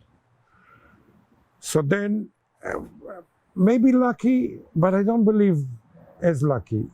And in some way, Nissim is doing the same thing. He pushes toward the thing that he likes to do. Not what's nice to do, not what people tell him to do, what he feels is for him to do. I think this was part of my doing, so it was not luck that I fell upon a lifetime association with nuclear power. Because I started with research, again, taking science into the most applicable area of things that people use. Bring people into the picture, not only theory, but people. And as Einstein did very, very well, all the way from playing the fiddle. He used to play beautifully the fiddle, or the violin, to use a better word. So I said it was not luck, because I put myself in a position eventually to hit what I wanted to do in the first place. And yet I say, but it was in a way also lucky. Maybe not luck, but I was lucky. But I was lucky because I placed myself in an area where the luck was more prevalent, more available, more frequent. And I spent my last, I would say, 55 years in a job, in an area that I really like to do. It was not making a living, because the living actually made me. You know, what I did made me feel worthwhile, alive. I used to tell my guys, forget about a paycheck. It comes once a week. You look at it. Some of you may kiss it, but you fold it and that's it. In between the 2 weeks, you do work. And this is really the output, the important thing in your life, the actual work, the actual performance. And if you are lucky, you love what you do. I was lucky. But what I did was not fancy, beautiful thing. Well, very demanding, but at the end, very rewarding. It was a 24 hours of work in America, which is the second volume of my life, but separate volume for the first one. We talked all morning about the first one, but this is the second one. We didn't talk much about it. But I say that work constituted a reward, but it also constituted very difficult crisis times and heavy demand, heavy control, and the rejection of some words from my own personal dictionary, like problems, because problems came to my footsteps, but they mutated into challenges. There were no problems no more. Once they crossed the path into my area, they became challenges. And challenge means what to do and how to solve and how to come out as successful as you can to problems. And then there is a reward when you do that, and you have a celebration. So it forced me to be innovative. I took a lot of examples from role model, whether I knew him personally or didn't. The first one was my own father, that was a plumber, a master plumber, that did a lot of things so meticulously, so well organized. Tell me about that cup. Tell me about that silver cup. Well, it's It is a beautiful cup that if it tarnished by being exposed to the elements, you could very quickly clean it and making as shiny as the sun itself upon reflection of sun rays. It has Yud and Lamed, Y and L for Israel Lifshitz, the first letter of my father's name, Israel Lifshitz. He did it during the Second World War. He built it. He was a plumber. His hands were golden hands. He never bragged. He was a very humble person. It was not a big speaker. But what he did, ממעיט בדיבור ומרבה במעשה. לא הדיבור העיקר, אלא המעשה. He was not a mouthpiece, but his hands and his mind were to do things that will be nice, efficient, pleasant. So the story is, he was a traditional, observant Jewish person. He was not religious in the sense of, but he followed completely the entire protocol of Jewish religious life. Shacharit, Mincha, and Ma'ariv, Tefillin every morning, Kabbalat Shabbat, and Havdalah, holidays. This is how Jews lived in his time. Maybe not so much in my time. But this was way of life. It's a beautiful cup. During the Second World War, because of his ability to do things, he was asked by the British authorities to join a workshop that fixed things for the army fighting against Rommel in the Egyptian desert. Palestine, or the land of Israel, was near Egypt. So many of the things that were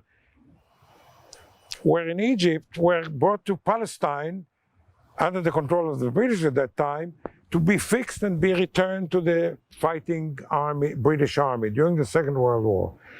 So they asked him to join one of these workshops in Tel Aviv to fix things, devices, gadgets, and send it back to the fighting army.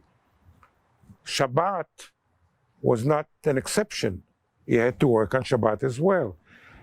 But he would not drive on Shabbat. He would walk for 1 hour to the place and work, because Pikuach Nefesh Doche Shabbat, but he didn't take advantage. What you could do or not do on Shabbat, don't do. Don't use the excuse that you are forced to work on Shabbat because of preservation of life and its war against the German in the Egyptian desert, the Libyan desert. You walk to work. Anyway, while working in that workshop, he had some material left, and he said he will make a nice cup. He built this cup with his bare hands. No machine, no special machine, wartime. You do with provision as they come along. You use whatever you can. You innovate. This is what I learned from him. You don't have a problem, you have challenges. You need to do something, you find ways to do it with the best you can. Remnants, replacements, substitutes, bypassing, you do. So he did this cup. So one of my visits to Israel, when my father was alive, I asked him, Abba, I would like to take this with me to where I live in the United States. He said, Kach, take it. And I took it. So this is this beautiful cup. So every couple of years I polish it a little bit, very quickly, and it's shiny like new. And when I look at it, it was meticulous done, by hand, by hand. יוצא מן הכלל. You know, a cup. No machine being used for people to enjoy. This is the story of the cup. He used to do a lot of things by hand. And I learned it from him. He didn't teach me. My father didn't give me. I took from him, watching him and respecting him. And you know, during my 55 or so years of work, I made maybe hundreds of presentations to people around the world in English. And English is spoken in that area of engineering practitioner. And many times I make reference to things that I learned from my father that are now being used in principle to improve systems and things in the practice of managing material, liquids, pressure, temperature. Because in the highest level of, say, of power generation for electricity generation, you use some of the simple principles, from buoyancy to velocities, to temperature, to pressure, in areas that science reached many of the secrets that were not obvious so many years earlier. But now that we unlock the secrets of many of these principles, we could use them to additional application. You know, like when you think about the phone, we used to use phones in the time of Edison, but we used a big cable under the ocean. We put the cable from America to Europe under the ocean. Otherwise, we couldn't communicate with Europe. We use Morse. In time, we'll learn more about the secrets of the atom and nuclear knowledge and electronic knowledge. And now we use wireless because we know the air, the vacuum, the nothing is something. There is no nothing. God made this world for something and beyond. So there is no nothing. For us, it may look like nothing, but we are limited in our ability to know everything. And as we keep going, we learn more and more, and then we know more and more. And we know that not only what we see and hear and feel is inexistent. There are many other things that exist that we will never, ever be able to see or feel or hear or taste or smell. There are going to be some of your family who may listen to you later, and they won't necessarily be able to ask you a question. But they will want to know if there was something that they should keep in mind. You spoke about being driven by enthusiasm. You spoke about a person focusing on what they love to do. You spoke about the idea of setting aside problems and seeing them as challenges. If you were to give a gift to Nati's family, to Nisim's family, what would you say to such a person? What would you say to a great-grandchild that they should do in their lives that is that comes from some of the wisdom that you've gained?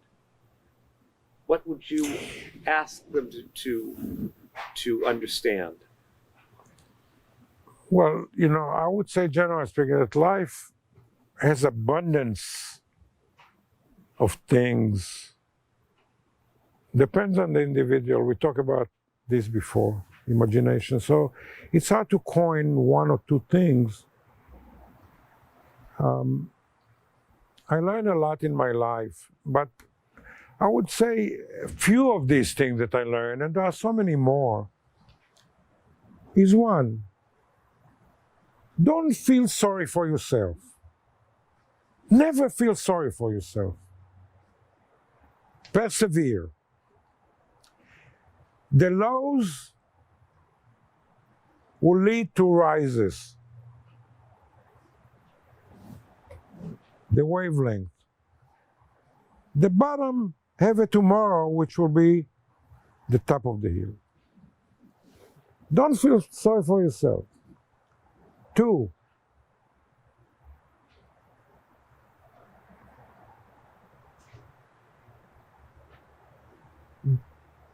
don't feel old. You are entitled to feel older, but not old, for whatever it means. Which is those of us who are reaching midlife and beyond.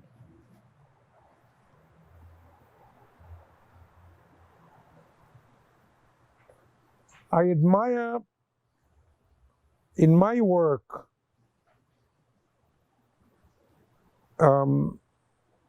general pattern chutzpah of saying, don't ask permission when you know it's the right thing to do. Do it. And if need be, apologize later. And I lived this way perhaps throughout my life, even before I knew that statement. But when I heard about it, I said, it's so befitting to my own way of life. What will I tell my grandchildren? Don't be self-centered. Take care of yourself, but always see yourself among other people. Split yourself into I and me. It's yourself, but use the I to carry for yourself health, development, but use the me to look at yourself objectively from the outside. And then you see that you are not only you, you are part of a society, a group, a family of others. And when you begin to be concerned about others, you strengthen yourself, without doubt. It gives strength to you by radiating concern to others. So it converges with what our forefather said, ואהבת לרעך כמוך, and thou shalt love your fellow man as you do love yourself. אל תעשה לחברך מה ששנוא עליך. Don't do to your fellow man what is hateful upon you. And the hand that give enjoy it more than the hand that get, which is true. That the cow wants to feed the calf more than the calf wants to be fed by the cow. All these things really fall into the same point. Think about yourself as part of God's creation. On one hand, כל המחיה נפש אחת כאילו קיים עולם מלא. If you sustain one soul, one being, as if you sustain a whole world, it's true. You have to take care of yourself. Imen anili mili. If I'm not for myself, who am for me? But it should be also for the reason that you should be part of the outside. And this is why, really, when I think about it, if I would say the best years of my life were Kerech Aleph, Volume 1, which is Life in Israel, or in pre-State of Israel. In my early 24 and a half years that I lived in the land of Israel, and then saw with my own eyes and participate in the little things as part of many others, in the sacrifice and the wishes and the hopes. that came with the establishment of the State of Israel. Why do you And- like to sing? To sing, You like to sing? because songs sometimes reflect the era of the time and they deliver a message, both with the words and with the tune. The tune is a reminder. It's very pleasant to the eardrum and to the sensation of vibrations, but it's a vehicle toward the words, and the words blend into the tune. So this is why one likes to sing. I'm not a singer, but I like to sit around, whether it's the flames in the stories of the Finjan, or sitting in a group. I remember when Theodore Bickel came to Los Angeles at one time, this was in the 50s, in the late 50s. We came together and he was playing the guitar like you do, Nissim. It was such a pleasant, and we sang the Hebrew songs of the 40s and the 30s and the early 50s. Probably one of which was Arava Arava and Ketz. Come. So, like I said, the song, the tune brings memories, and the memories are then being defined by the words. Now, which songs do you and Nissim like to sing together?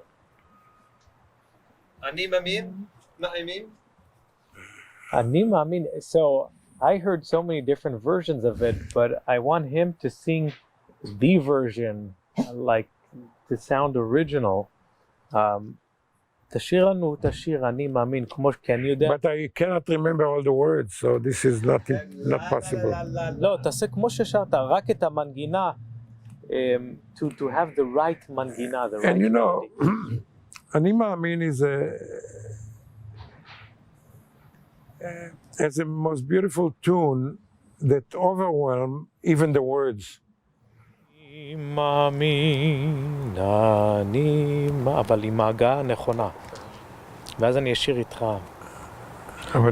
אני מאמין, באמונה שלמה, בביאת המשיח אני מאמין, ואף על פי שיתממע עם כל זה אחר כלום. אני מאמין, אני מאמין. Okay. First of all, tell us the meaning of אני מאמין. רגע, תגיד לנו קודם כל, מה זה, what was the meaning of אני מאמין during this time of World War II, and in what spirit did you sing it? Okay, so Nissim is asking me to sing with my crude voice a timeless and beautiful song or chant that is related to the Rambam, who lived almost 1,000 years ago. And he was such an important link in the cascading chain of history and the survival of the hope of Netzach Israel, of the extension of Israel into the generation to come. So with this beautiful word, Ani Maamin, Ani Maamin, Ani Maamin, Be'emuna Shleima, בביאת המשיח, בביאת המשיח אני מאמין, בביאת המשיח, בביאת המשיח אני מאמין. אני מאמין, אני מאמין, אני מאמין. מאמין, אמונה שלמה בביאת המשיח. בביאת המשיח, אני מאמין, ואף על פי שיתמהמה, עם כל זה אחכה לו. which actually means that if the Messiah will hesitate, itmahameha means will take his time, will not come on demand. I shall wait for him. And I doesn't mean I, the biological me. It means I, the link in that extension of Jewish generations from generation to generation. Every generation is I believe in the coming of the Messiah. We are on the threshold of that event with the establishment of the State of Israel, and in particularly the symbolic return to the old city of Jerusalem that in 1967 was evidenced by the three most important and historical words of the commander of the paratroopers that captured the old city from the Jordanian Legion, Mordechai Gur. הבית בידינו.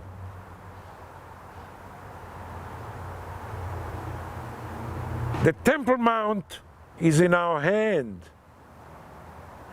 After 2,000 years of Ani Ma'amin, of I believe, after 2,000 years, when the old city was in the hand of other powers that conquer, subjugated the true owners, the true sons of the cherished land of our people, the land of Abraham. After 2,000 years, Har Habayit beyadenu. We again, the owners, the just, and God-sanctioned owners of the land of Israel and its jewel, crown jewel, the old city of Jerusalem with the Western Wall. And what song would you sing? What song do you remember singing on that day? I don't remember singing any particular song on that day because my whole being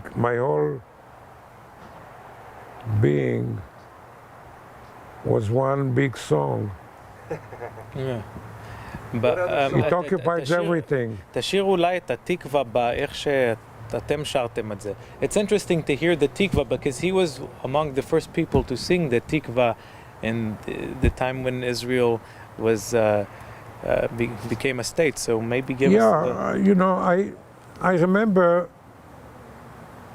when in the 29th of November 1947 the United Nations made the final vote in declaring the right of the Jews to a Jewish state by dividing Palestine or the land of Israel into a Jewish state and an Arab state, which the Arab rejected, the Jews accepted, and we were singing in the middle of Tel Aviv in Kikar Magen David, which is the hub of old Tel Aviv, singing Atikva, dancing Hora. אתה יכול לשיר לנו את התקווה? And Can you sing us the התקווה? I could Well, it's, Sing it you the have way- to stand up because you sing the hymn, Okay. But I don't know, it's not an occasion to sing a tikva, but if it's a matter of demonstration, Yeah. then I will allow myself to stand up. He Just like when we go into the synagogue, at least we have to put a kippah on top of our heads, whether we wear kippah all day or not. It's out of respect for tradition. The tune, I'm going to sing the tune as I knew it since I was a little boy. It was written, I believe, even before I was born, by Naftali Amber. It was not meant to be a hymn, and it was adopted by the Zionist Congress, the assemblage of Jewish great minds and visionaries,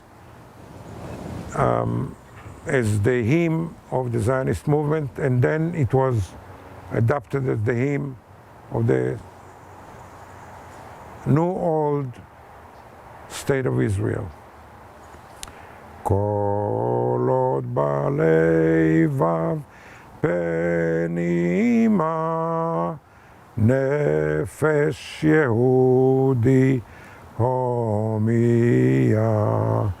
ולפתי מזרח קדימה עין לציון צופיה עוד לא עבדה תקוותנו, התקווה שנות 2000, להיות עם חופשי בארצנו, ארץ ציון ירושלים. להיות עם חופשי בארצנו, ארץ ציון ירושלים.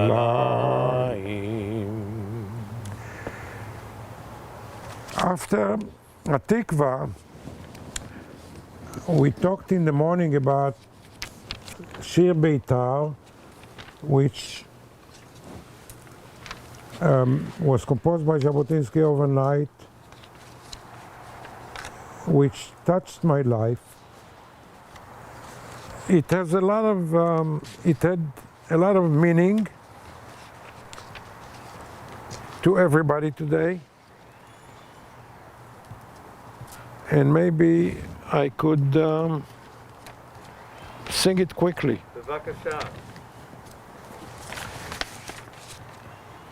I think I first learned it when I was 9. ביתר מגוברי כבון ועפר, בדם וביזע יוקם לנו גזע, גיון ונדיב ואכזר. ביתה הנלכדה יודפת מסדה, תרום נא בעוז והדר. הדר עברי גם בעוני בן שר, עם עבד עם הלך נוצרת בן מלך, בכתר דוד נעתר. באור ובסתר זכור את הכתר, עטרת גיון ותגר. תגר על כל מעצור ומיצר, אם תעל לא תרד בלהב המרד, שאש להצית אין דבר. כי שקט הוא רפש, הפקר דם ונפש, למען ההוד הנסתר. למות או לכבוש את ההר, יודף את מסד ביתר.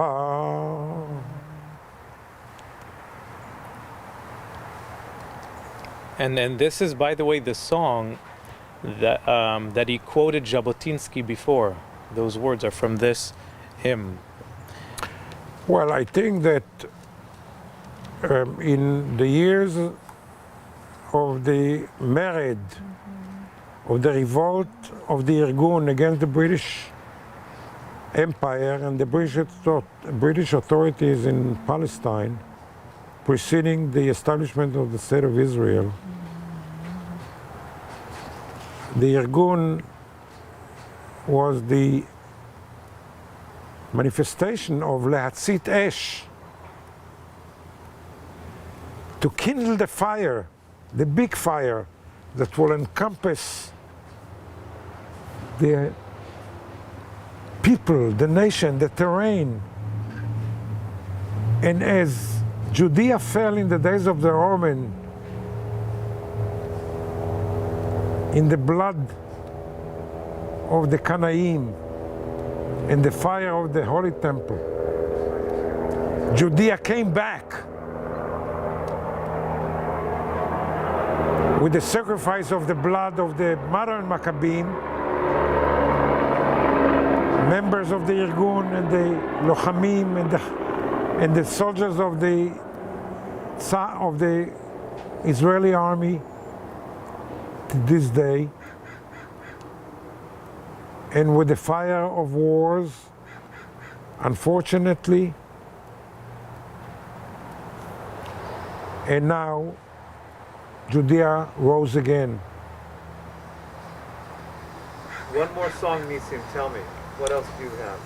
אוקיי, אתה רוצה לשיר את באב אל-וואד ולהגיד לנו על מה זה? אז יש לנו בחירה או לעשות את באב אל-וואד, או הסלע האדום, או... באב אל-וואד? או מעל... יש כמה, בוא נעשה באב אל-וואד. אולי נעשה מכל אחד רק צרור שירים. אוקיי, צרור. So you know, maybe we'll do very quickly. I don't know what time and how much time you need and what. Okay. This you know. Probably you'll cut a lot of stuff out. First of all, but tell us quickly. But maybe what we could do is 3 or 4 songs, not just the first portion of it. So. Okay, Bab el-Wad. Saba, tell us about what is Bab el-Wad. Bab el-Wad is a place that leads to the entrance into the Judean hills leading to Jerusalem. It was a critical gateway to Jerusalem, and prior to the War of Independence, it was basically confiscated or dominated by Arabs that stopped the ability of Jews to communicate with the community of Jewish people in Jerusalem. And it was basically a blockade of Jerusalem, of the Jews in the city of Jerusalem. So what we had to do is to break through, and it cost blood and effort and fires and casualties and patience. And this song was dedicated to the effort to break through that blockade, and eventually a road to Jerusalem was carved, and the city was saved and eventually liberated. And which year was this? And this was late 1947 and the beginning of 1948. And until the middle of 1948, until we opened up West Jerusalem, and eventually we declared Jerusalem as part of the Jewish state. In the beginning it was not part of the Jewish state, and it was eventually declared as part of the Jewish state. And to this day, by the way, some nations don't consider Jerusalem as part of the Jewish state. To this date, it was President Trump that eventually not only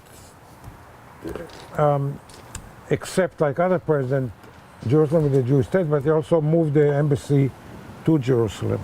אתה יכול לקרוא פה? פה אני עובר. אתה לא יכול? forget about it. אתה זוכר אני לא יכול לקרוא שום דבר. אתה זוכר את הסטנצה הראשונה? כן. אני פשוט לא יודע לעשות ערב ואת יורדת, זה אני לא יודע. So forget about it. אז אתה צריך לעשות. אתה רק תתחיל. So פה אני עובר, ניצב על יד האבן, כביש אספלט שחור, סלעים ורכסים. Sing what you know and I'll join what you can. So are we on it? But all this stuff you'll cut out, right? Yeah, don't All worry. the talk and all the... That's what he... So what Nissim will do, he will sing what he knows. I cannot read anymore. אבל רק תגיד את המילה, טה-דה-די-דה-דה-דה, זה אני לא יודע לעשות. אני אלווה אותך כשאני רוצה, ואל תתחיל. פה אני עובר, ניצב על יד האבן, כביש אספלט שחור, סלעים ורכסים, ערב את יורד, רוח ים נושבת, אור כוכב ראשון, מעבר בית מחסיר. בבל וואד, לנצח זכור נא את שמותינו, שיירות עלו בדרך אל העיר, בצידי הדרך מוטלים מתינו, שלד הברזל שותק כמו ראי. יום אביב יבוא. זהו? אוקיי. אתה רוצה רק לתרגם את המילים מה שאמרנו? מה עוד? זה מעל פסגת הר הצופים? לא, עזוב את זה. לא. ערבה, אני לא יודע, אתה צריך לשיר את זה לבד. ערבה אין קץ. Now, a most beautiful song that started in the very early 50s, when we all of a sudden discovered the Negev, so to say, rediscovered the Negev, southern Israel, and realized that it fits the plains of Texas. And we could bring our own cowboys to the Negev, roaming on horseback and so forth. So this brings the memories of that particular time. ערבה אין קץ, כל הבוקרים תרה, לא ערר, לא דרדר, לא עץ, רוח במדברה, זמר הבוקרים יעלה ויפקע, על המרחבים אבודים עד אין גן. And with this, the memory is fading away. This song I don't know. But it was a beautiful, lively song where we related to the Negev. And it was a cowboy. It was It's a cowboy, about a cowboys. Western style. Yeah. With the spirit of the open West with the... It was Maud. the Israeli answer to John Wayne. Now this one is מחר. אתה יכול לשיר? לא. לא. כן? אז בוא נשיר ביחד. This one Naomi Shemer wrote about, I think it was also in the 50s, about the dream of tomorrow. Tomorrow we will sail on the ships, מחוף אילת עד חוף שנהב, ועל המשחטות הישנות יטינו תפוחי זהב. And in hindsight, the recognition of the United Arab Emirates and Bahrain is basically the realization of that song. So in so many ways, the boats that go now to these waters of the Arabian Peninsula are carrying oranges. If not oranges, product of Israel and whatnot, not anymore weaponry and things that to be confiscated as tools of war to annihilate the Jewish state. מחר אולי נפליג על ספינות מחוף אילת עד חוף שנהב, ועל המשחטות הישנות יטינו תפוחי זהב. כל זה אינו משל ולא לא חלום, חלום. זה נכון כאור בצהריים. כל זה יבוא מחר אם לא היום, ואם לא מחר, אז ואם מחר, עוד לא מחר, ואם ואם עוד לא לא מחר, מחר, אז מחרתיים, מחרתיים.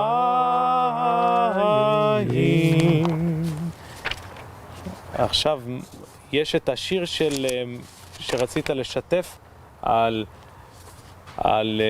הסלע האדום. אז אתה יכול לספר להם על זה. One of my favorite and hard songs about a site in Transjordan, which is part of the land of Israel, that was like a magnetic attraction to Israeli youth in the early 50s.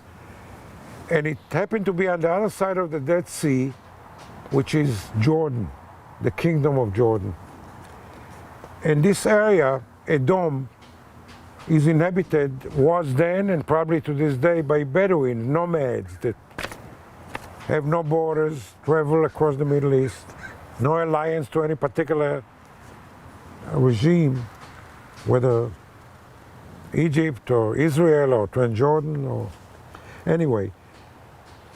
At that time, in the early 50s, many Israelis dared to go to that site because that site had the most interesting and beautiful formation of rocks, reddish rocks,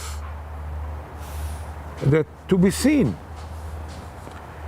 But at that time it was very dangerous because the Bedouin of that region were hostile to anybody, including obviously Israelis that migrate or that penetrated to that territory.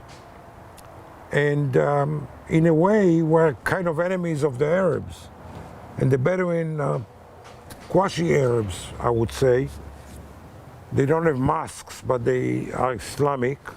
So it's like, in some way, like gypsies.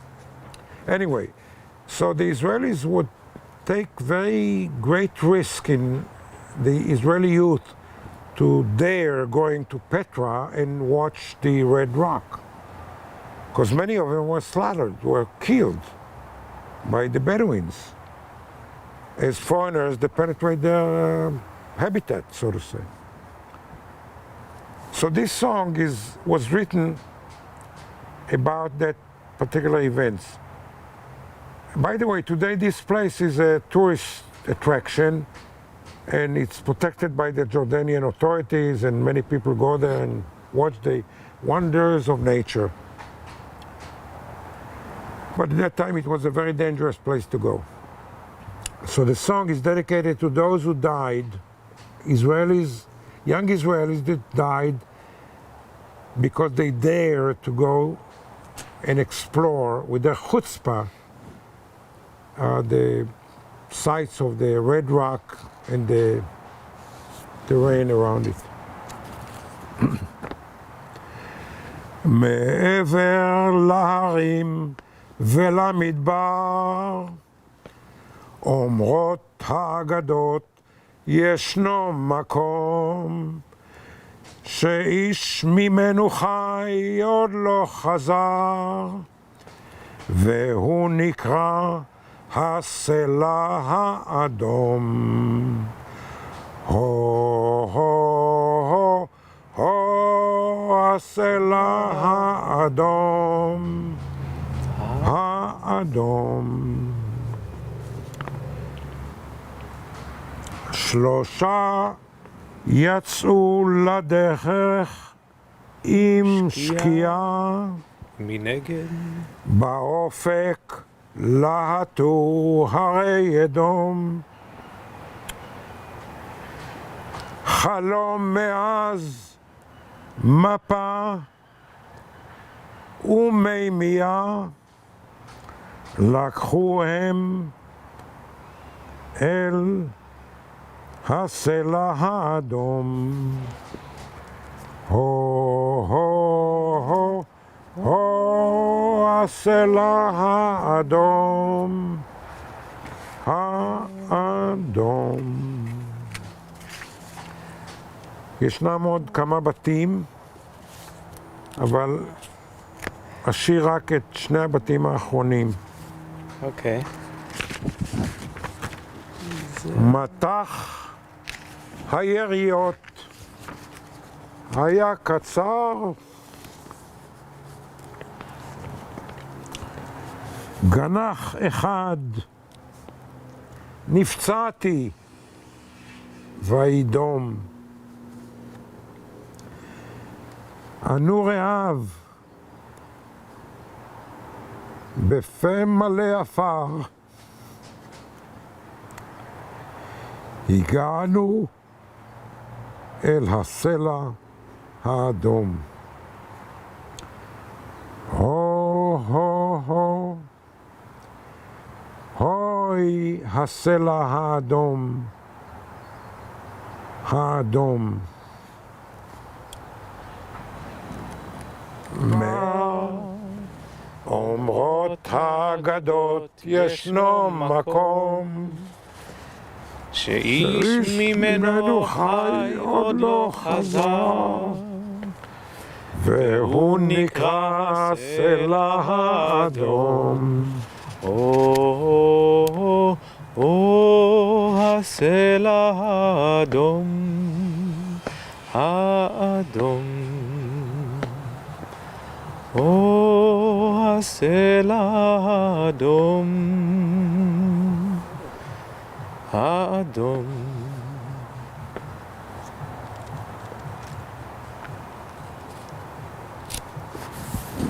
מה עוד?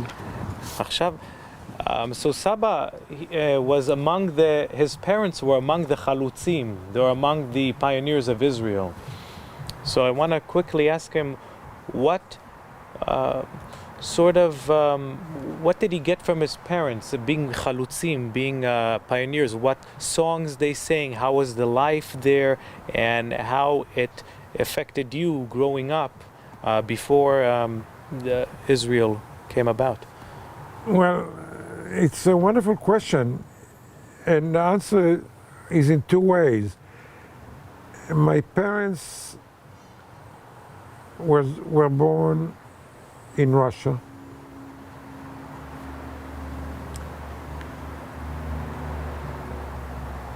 And my mother came together with her family as an infant to a swamp-ridden area south of Haifa called Hedera. The malaria was prevalent because of the swamps that were infested with flies that carry the bug. Life was difficult,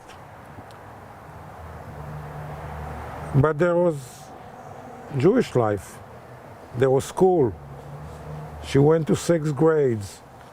She learned Bialik poems and songs. The facilities were outdoor facility.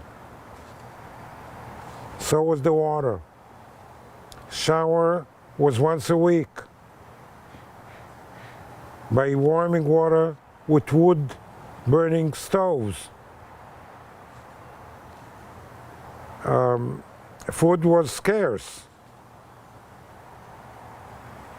Life was difficult, but life was life. And for that matter, it was Jewish life.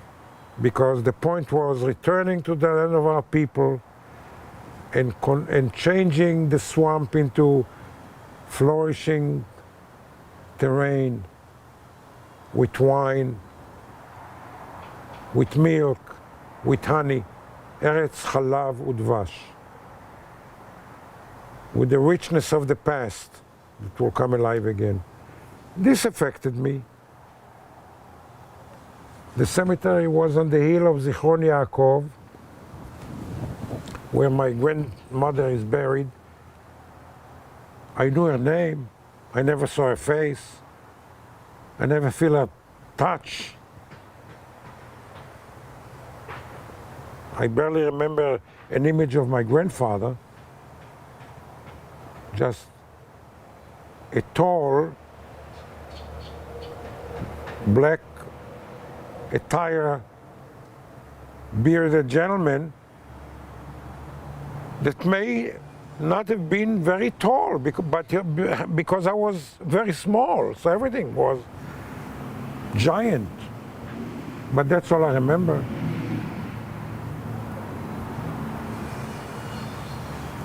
So I was detached really from, so to say, family heritage in some way. And yet I was immediately connected with my parents, my father's stories of escaping the Russian army to Argentina and learning a profession and returning to the land of his people, to Israel after 6 years in Argentina, and then being exiled to Egypt in the First World War because he was a Russian citizen, and the war defined Palestine as enemy territory, so Russians were kicked out to this and that. Not going to go into history here. This affected me in so many ways by being interested in some of the things that were closer to my realities and fitted my perhaps genetic personality or gene-delivered characteristics, one of which is defiance, rebel with causes, and the causes were good causes. Not only survival, but rebirth, part of a rebirth. And my parents were the starters. So I was very proud of my father that told me stories about the difficult time of working as a plumber. My mother used to tell me about the stories of Hedera with the swamp, with her brothers that unfortunately died prematurely from malaria. The name of one of them is my name, after him, Avraham. And in some way, I maybe lived the tail end of the difficult experiences they faced to begin with, because in 1930, when I was born, there was a more viable Jewish community already in the land of Israel. Tel Aviv was a town, maybe the size of Culver City, maybe 50 or 70,000 people. The community of Jews in Israel was already 400,000. By the time Israel became a state, it was 600,000. Maybe when I was born it was less than 400,000. Maybe it was, I don't remember, 300,000. Actually, I was born 11 years after the city of Tel Aviv was created. Because the city of Tel Aviv was born in 1909. So I'm sorry, my arithmetic was incorrect. 21 years later, I was born. Not 11, 21. And the street I was born was sandy street, no vehicles. There was barely public transportation. Delivery of goods was with a donkey carrying a two-wheel little chariot of sort, a platform, like the rickshaws of China, except that the donkey was pulling the rickshaw, not a person. And the rickshaw was a means of delivering goods, whether it was ice to the ice chest, or neft, which is fuel for the cooking liquid, nafta. This is what my mother used as cooking. There was no switch to get natural gas. And oranges and fruits and things were carried on donkeys in my time through the 30s until the breakup of the Second World War. Queen Elizabeth was crowned. She was 18 years of age. I was maybe 12 or earlier, or maybe younger. I don't remember exactly. But I was a young boy, because she should be about 6 or 7 years older than I am. So, but I remember she was 18 when her father died, and she became the queen. She's now in the late 90s. It was a long time ago. And somebody suggested, maybe it was you, that in my lifetime there were so many colossal events happening in the world on one hand, in Jewish life on the other hand, in my own life. And there is no third hand. So, and these events obviously left important mark. I would say, for instance, the beginning of the Holocaust started with drifting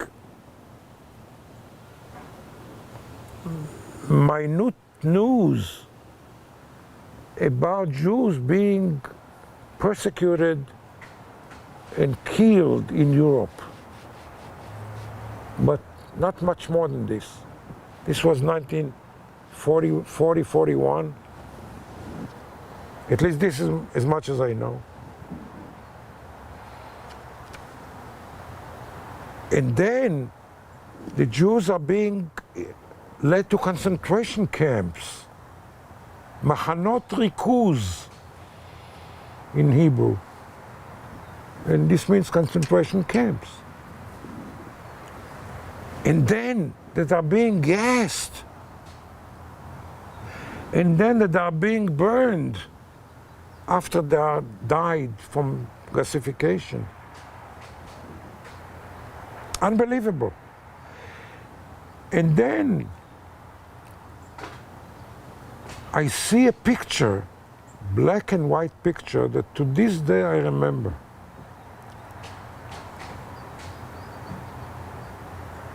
Of remnants of bones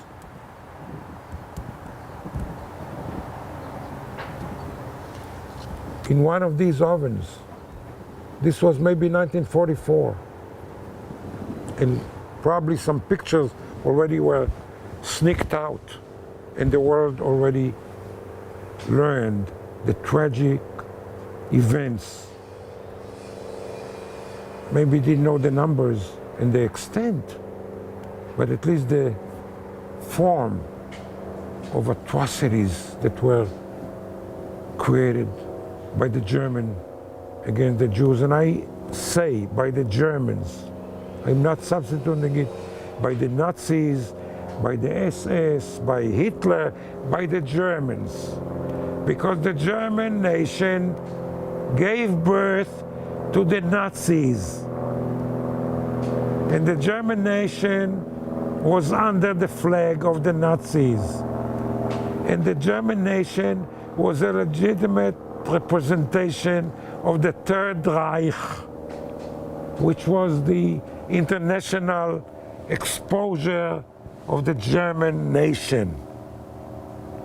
So we cannot take out the word German and substitute it with other words, Nazis, to wash away or cover up a little bit. It's the German nation that created Hitler, supported him by and large,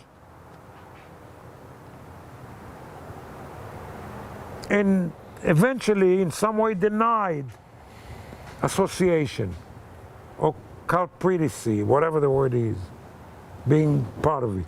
Culpability. Culpability. Culpability. Thank you. See, after 65 years in America, I'm still a greenhorn. And I recognize this, by the way. But this So- didn't this even So these events form me. And the thing is that in Germany, I don't know a single relation, blood relation, or family ties to anybody. I don't know. I don't know any survivor of the Holocaust that was related to me. So I could say I could walk away from it, from the pain of knowing. No, these were my people. Just like the Maccabees were my people. This is like the Zealots were my people. And this is why you, whoever see it 50 years from now, or 10 years from now, or 100 years from now, these clips of visual exhibition, you are my people. Me'am olam. We are from ever to ever. Me'olam ve'ad olam. That's the nature of the people. And we prove this to be true, in spite of all the events of the past that will wipe out any national entity, and did wipe out most of the national entities of yester millennia, in decades, in like the Romans and the Egyptians of antiquity. They do not exist, but we exist. We shall exist. So maybe some of these clips will exist. Bezrat Hashem. Anyway, Kol hakavod. so this was what formed my life.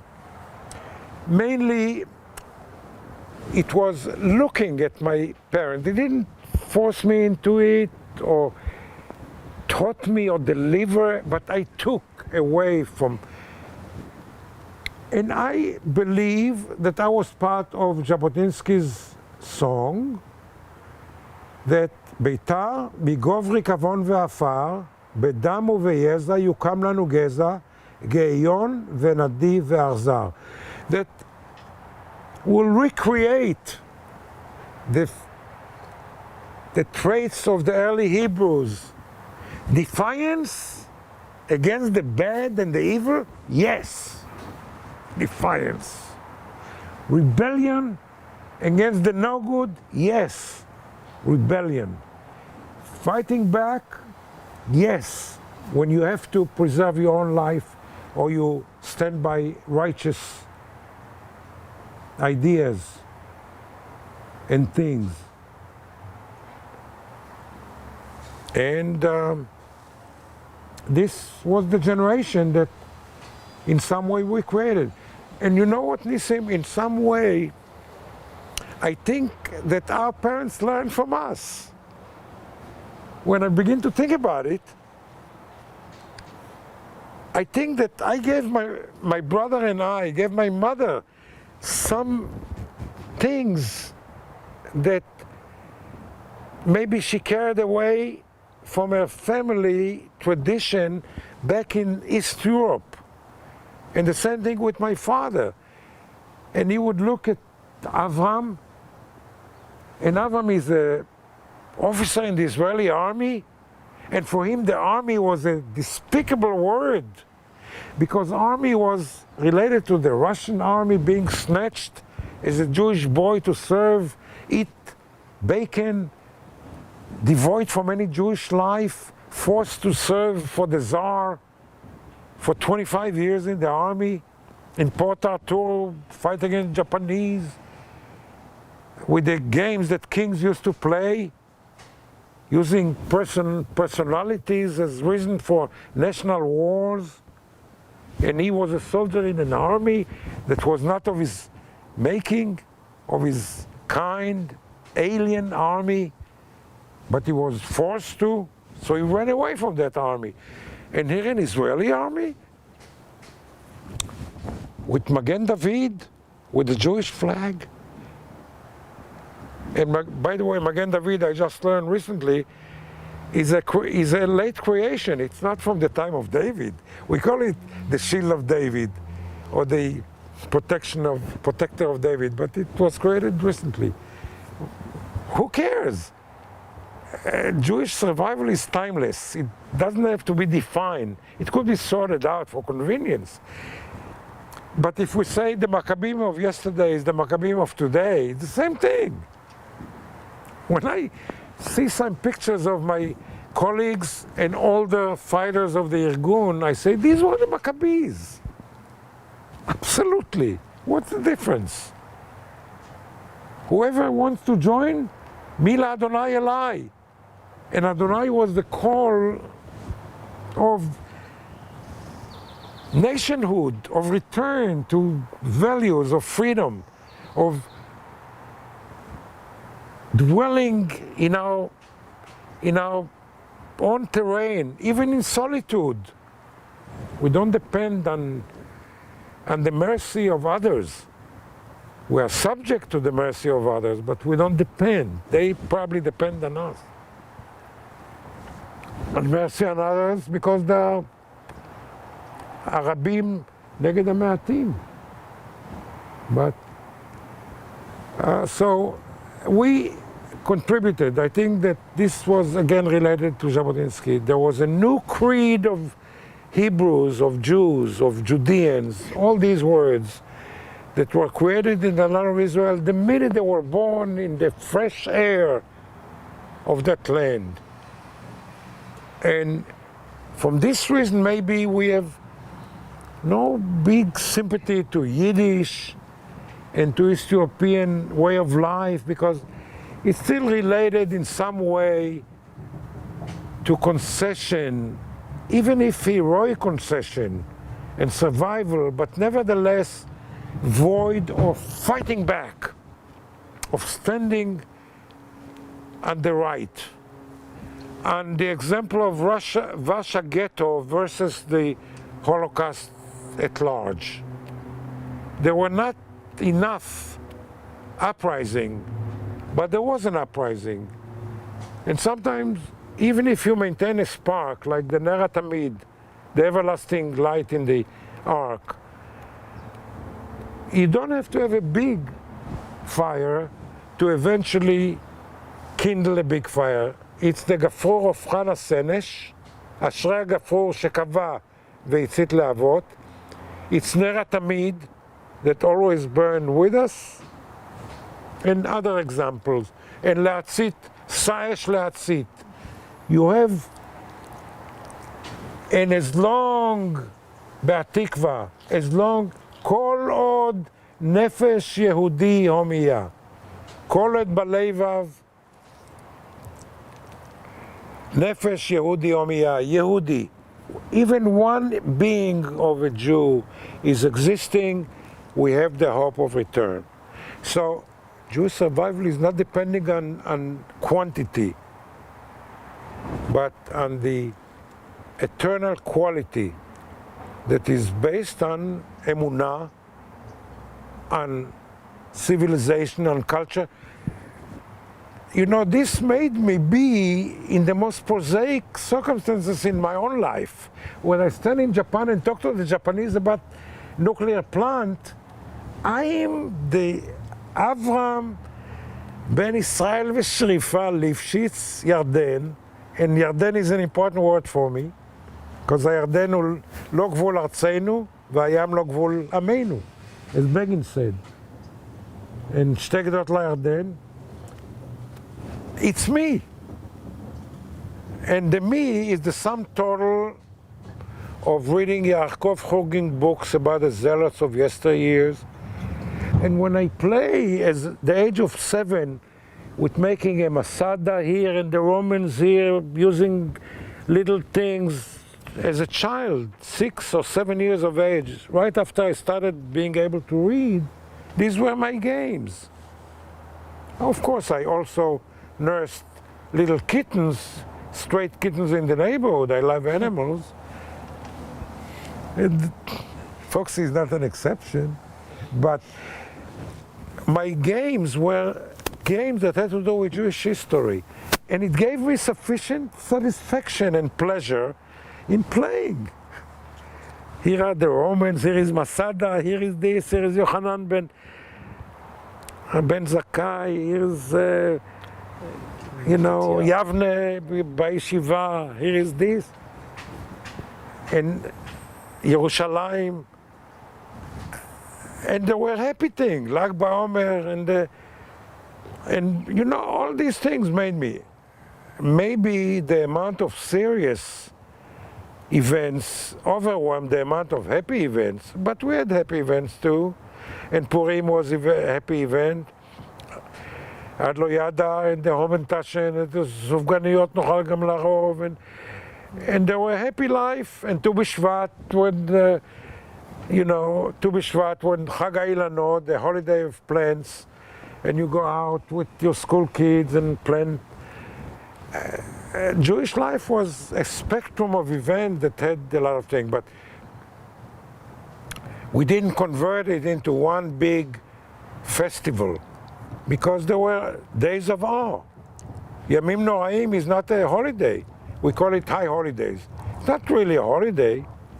Yamim Noraim is time of reflection and particularly cleansing of one's soul from all the schmutz of life, and there is plenty of it around. So we have to reflect from time to time. Anyway, so what, it's a good thing. What do we deliver to the next generation? Some is automatically being delivered by lifestyle, by habits, by cooking, by music, by films. So it's delivered, and some is by reading, by means of reading, and some is by personal experience, which I would say mostly is by family, influence of parents, grandparents, etc., etc. I'm sure I influenced Nissim. Mm-hmm. He digested my influence his own way, but it's already digestible, and it's his, it's not me anymore. חיקוי מתוך התחרות, even if it's חיקוי, it's not necessarily חיקוי. And by people is by gifted people that are mouthpieces, like preacher of sort, like the guys that make people crazy, and the Central America story with the suicide, mass suicide and whatnot, is an example of it. Influence people, but these people are, I would not say that they are the normal people, because something is missing, and those who take advantage of it that are mouthpieces and knows how to influence, cause people to go astray. And then by drugs, of course, but it's short-term impact. So life is complicated, let's put it this way. But we try to look at principles. In principles, there is an inertia of what was to what is and what will be. There is an inertia. And then technology many times enhance and locomote this inertia. So it moves faster. Because we had a Morse so many years ago. And we had the telephone when I was a little boy. Today also we have a telephone. But technology enhanced it to be so much more efficient. So this influenced to some extent back and forth. So look at people that listen to this will find in a little display of visual, audiovisual, they find things that fit their time in the future and things that are archaic, that, I have a collection of fountain pens. For me, it's a real thing. But if I show it to somebody in first grade, he will ask me, what is it? Is it a gun or something? What is it, this? Is it, what is it? You stick, what is a fountain pen with a nib at the end, with a sharp nib? Who do you stick it in? Litko, like a thorn. To stare. I might say, my overwhelming, overarching thought is we live in a wonder named the world. We know very little of it, most of it we will never ever as human being know. So it belongs to the man of God, and we have emunah. So in the area that we have perception and we are able to absorb, which is again creator given, God given, as we define it in the Jewish religion, count your blessings. Ignore the curses. Throw them away. Look forward with a new sunshine. And don't forget that when the evening comes, it's beautiful. When the night comes, it's night and it's dark. But there is a morning after the night, and in your lifetime is many new mornings. This is what I look at myself. I fall and hurt myself. The first thing I do, I look, what damage did it, what collateral damage, what around. I get into an accident, first I look what happened to the car, not to me. Why? Because if I look, I'm okay. So that's a blessing. If I cannot look, it's too bad. But if I look at what cannot help it. The car cannot help itself. It's broken. But if I look, I'm alive, good. So count your blessing, ignore the curses. That's what I would say. Be optimistic using realism, not hallucinating, but visionary. Don't live in hallucination, in make-believe. Live in real belief, in vision that would lead you to a better life, whatever you do, with principles that are timeless. And if to repeat, I could maybe write 10 of them that will not be commandment, will be just suggestions. One of which, don't feel sorry for yourself. Never. Feel sorry for others. And this will actually heal you without even knowing. And then strive forward. Strive forward. Keep treading the water. Because if you don't, you sink. And when you tread, you reach landfall.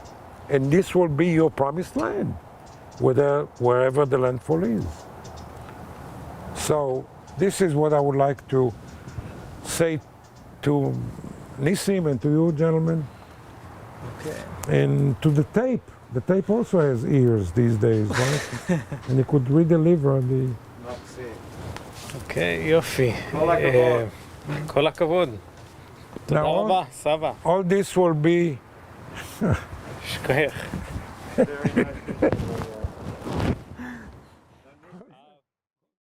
So here we have all four generations. We have Sabale, Saftale, and then Auntie Tamar. Auntie Tamar. And what's your name again? Michal. She's my mom. I know her as mommy, so I don't even know what her real name is. Ima. You know your daughter's name. And What is it? It's a lovely name. And the daughter's name, just born, fresh off the boat. Her name is Olivia Ella Batia. And Auntie Tamar will call her Livy. Libby, that's cute actually. Olivia Ella I love Batia. that. That's Libby. Livy. That's sweet. And Saba calls her, what's your nickname for her? What do you, oh, she's smiling. Ninale.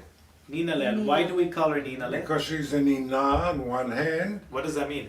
Nina means a great granddaughter. That's what Nina means in Hebrew. Ninim, al ninim val sheleshim, something like this. Anyway, it's an extension to the generation, for sure. And Nina will live a happy life, hopefully in a world of light and happiness And peace. and peace, absolutely. That's right. Shalom. Shalom עלינו ועל ישראל. Okay. And הקטנה הזאת גדולה תהיה. So, Which means this little one will be a big one someday. in all meanings, in the person and in achievement and in accomplishment and contention and happiness and love. Amen. So let's sing a song for the girl. Okay, we're going to sing Yevarechecha. Yevarechecha. Here we go. Take it away, Tommy. 2, All right. 3. יברכך השם מציון וראה בטוב ירושלים. יברכך השם מציון כל ימי חייך. ורבנים לבניך שלום על ישראל. ורבנים לבניך שלום על ישראל. Now should we sing Bashana? Yeah. Okay. But I have to look at the words because I don't remember the words. I know the first verse. Okay. So while you We'll look at just the do the words, first let's do one. Uga Uga Uga for the girl. I don't Oh, know. this You guys- Uga Uga Uga is a song that when I was Can probably you hold that up? Yeah. an infant myself was common in the land of Israel, in Tel Aviv. And Uga Uga Uga is a song for children, and Uga means cake. That's all it is. That's all the kid wants. And here is the song for the cake that children used to enjoy listening and singing. Okay. Uga Uga Uga במעגל נחוגה, נסתובב כל היום, עד אשר נמצא מקום לשבת, לשבת, לשבת, ילדים. He sings it different. Two versions. Okay. Okay, then what's the other one that you sang? We did. The Glida song? Oh, Glida. כן. יש לי גלידה הכי טובה, הכי טובה, שהתברכה, בואו, בואו, ילדים, קוקו, גלידה טובה. I don't know, I just know it. The Glida song, that was the ice cream song. She likes that So- one. Okay, now we'll sing Bashana. Okay, I'm ready for Bashana. Okay, but I don't know how to get back to there. Okay. 1 second. Oh, it's. It disappeared. 1, 2, 3. בשנה הבאה נשב על המרפסת ונספור ציפורים נודדות. ילדים בחופשה ישחקו תוססת בין הבית ובין השדות. עוד תראה כמה טוב יהיה בשנה הבאה. עוד תראה כמה טוב יהיה בשנה הבאה. בשנה הבאה נפרוס כפות ידיים. You're on your own. I don't know it. I don't think we You don't I have don't to know do the Okay, but I think we're done. one verse. Let's not push it, shall we? Yeah, well, we'll leave it at that. Okay. we'll leave it Okay. at that. Nata, do you want to? I never learned the second verse. Neeson, you could edit that part out then. Okay, don't worry. I never learned the second verse. Yeah, no, you're right. I guess with It was only that one verse. Just the one? Yeah. Somehow I remember it. Mom, I you want only to learned comment? one verse. Okay. כמו שהיו אומרים בעבר. Saba, do you want to introduce these individuals? There is no introduction needed because here are my two little girls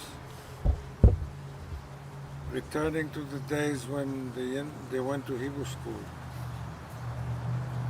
And we learned how to sing some of the most beautiful songs of the Bible and of the Siddur. And we are going to demonstrate now some of them. And these songs stay in the memory for many decades. So here we perform. So we'll start with Hashkivenu. Okay.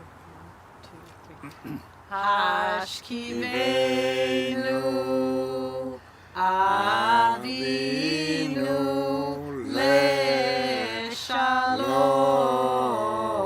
לשלום והעמידנו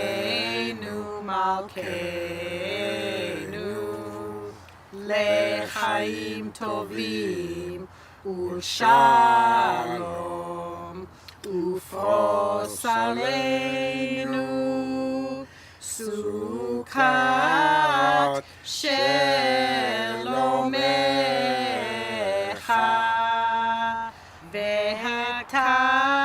והתקננו מלכנו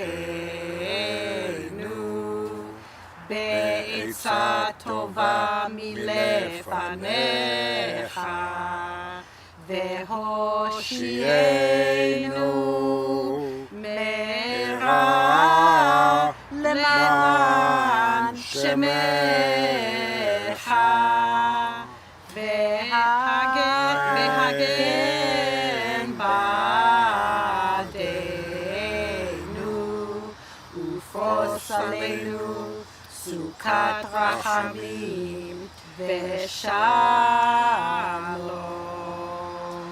This, by the way, is the most beautiful tune that the Sephardi community of Greece nurtured and carried through the generation.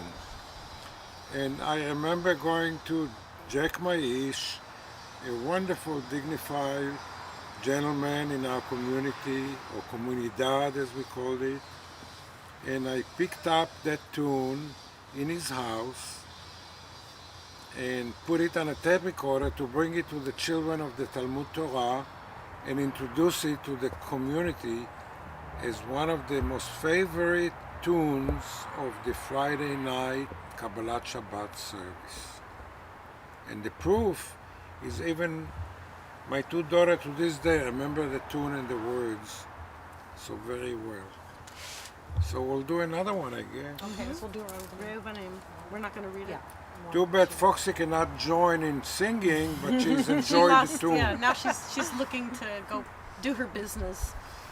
Okay, 1, 2, 3. Reuvenim et gevurato, שיבחו והודו לשמו, ומלכותו ברצון קיבלו עליהם.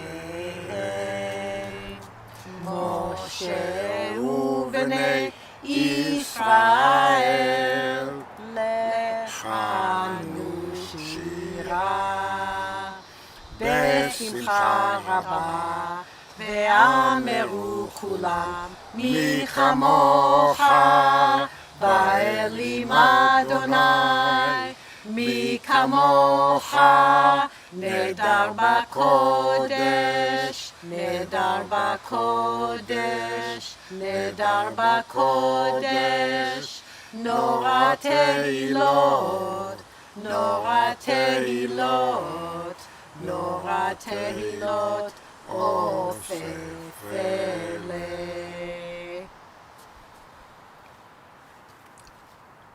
Okay, maybe Adonai Malach? Yeah. third one. Okay, we're going to sing. I can sing with you, Adonai Malach. Okay, so Yeah, come, okay. join us. Okay. Okay. I'm gonna stand behind. Let's see. Make sure you take your finger. Okay. 'Cause I don't know where we are. Okay. Okay. I'm gonna come here. One. Adonai is Malach is the one that I actually know. Okay. Good. 1, 2, 3. Adonai Malach Geud Lavesh, Lavesh Adonai Ozit Hazar, Atikon Tevel Bal Timot, Nachon Kisecha Me'olam Ata, נעשהו נהרות באדוני, נעשהו נהרות כולם, יישאו נהרות תוך ים, מקולות מים, מים רבים, אדירים משברי ים. אדיר במרום, אדוני, עדותיך נאמנו מאוד, לבך נבע נאווה, לביתך נאווה קודש, אדוני לאורך ימים. Beautiful. I didn't know the whole thing, but I knew some parts of it It's from really hearing beautiful. you guys. But I really love that one. It's Beautiful. Yeah, all Yeah. those Sephardic melodies were so beautiful. Yeah, and special. Yeah, really special, beautiful Sephardic melodies. Very unique. And I haven't heard these melodies since I'm a little girl. I know. From Hebrew school. Yeah, it's been decades. And we never forget it. No. You know, I was the principal in full-time and part-time for 27 years with the Sephardi community. So I could remember a generation of young boys and girls pick it up and sing, and some of the kids were so good with their voices. And then we introduced it to the community as part of the service on Erev Shabbat, on Kabbalat Shabbat. So it really enlivened the entire service because you have young children singing and old folks listening, and this was the connection from generation to generation, midor ledor, because this is what Jewish life is all about. We pass on our beautiful heritage, religion, culture, strength to survive, and everything else from one generation to another generation. So thank you, Nissim, for putting it on tape. Maybe from some unborn generation that you will produce and your sisters and cousin will produce. And so the chain of Jewish life and culture will continue leorech yamim, Amen. for length of Amen. days. Amen. Can I ask you a question? By all means, What is your name? Avraham ben Israel Shifa, the son of Israel, my father, and Shifa, my mother. Tell me, what is your earliest memory as a youth? The earliest memory was when I was 2 years old, and I didn't even learn how to dress myself up. So, being naked, I just went on Purim, took a walk 2 or 3 blocks away from my house to Beit Habima, which was the center of cultural life in Tel Aviv, and it was a display of Queen Esther and Mordechai Yehudi, and Queen Esther held in her hands 2 platters with Hamantaschen. And as a 2 years old boy, I looked for the Hamantaschen, so I took a trip, an uncharted trip, 2 blocks away, naked. It was a policeman, neighbor of ours, that saw me there and asked me, where are your parents? And he took me back home, because probably I would not be able to negotiate my way back. I was not as good a scout at that time, and never took such a long trip to visit Queen Esther with a Hamantaschen in her hands. This was the earliest memories of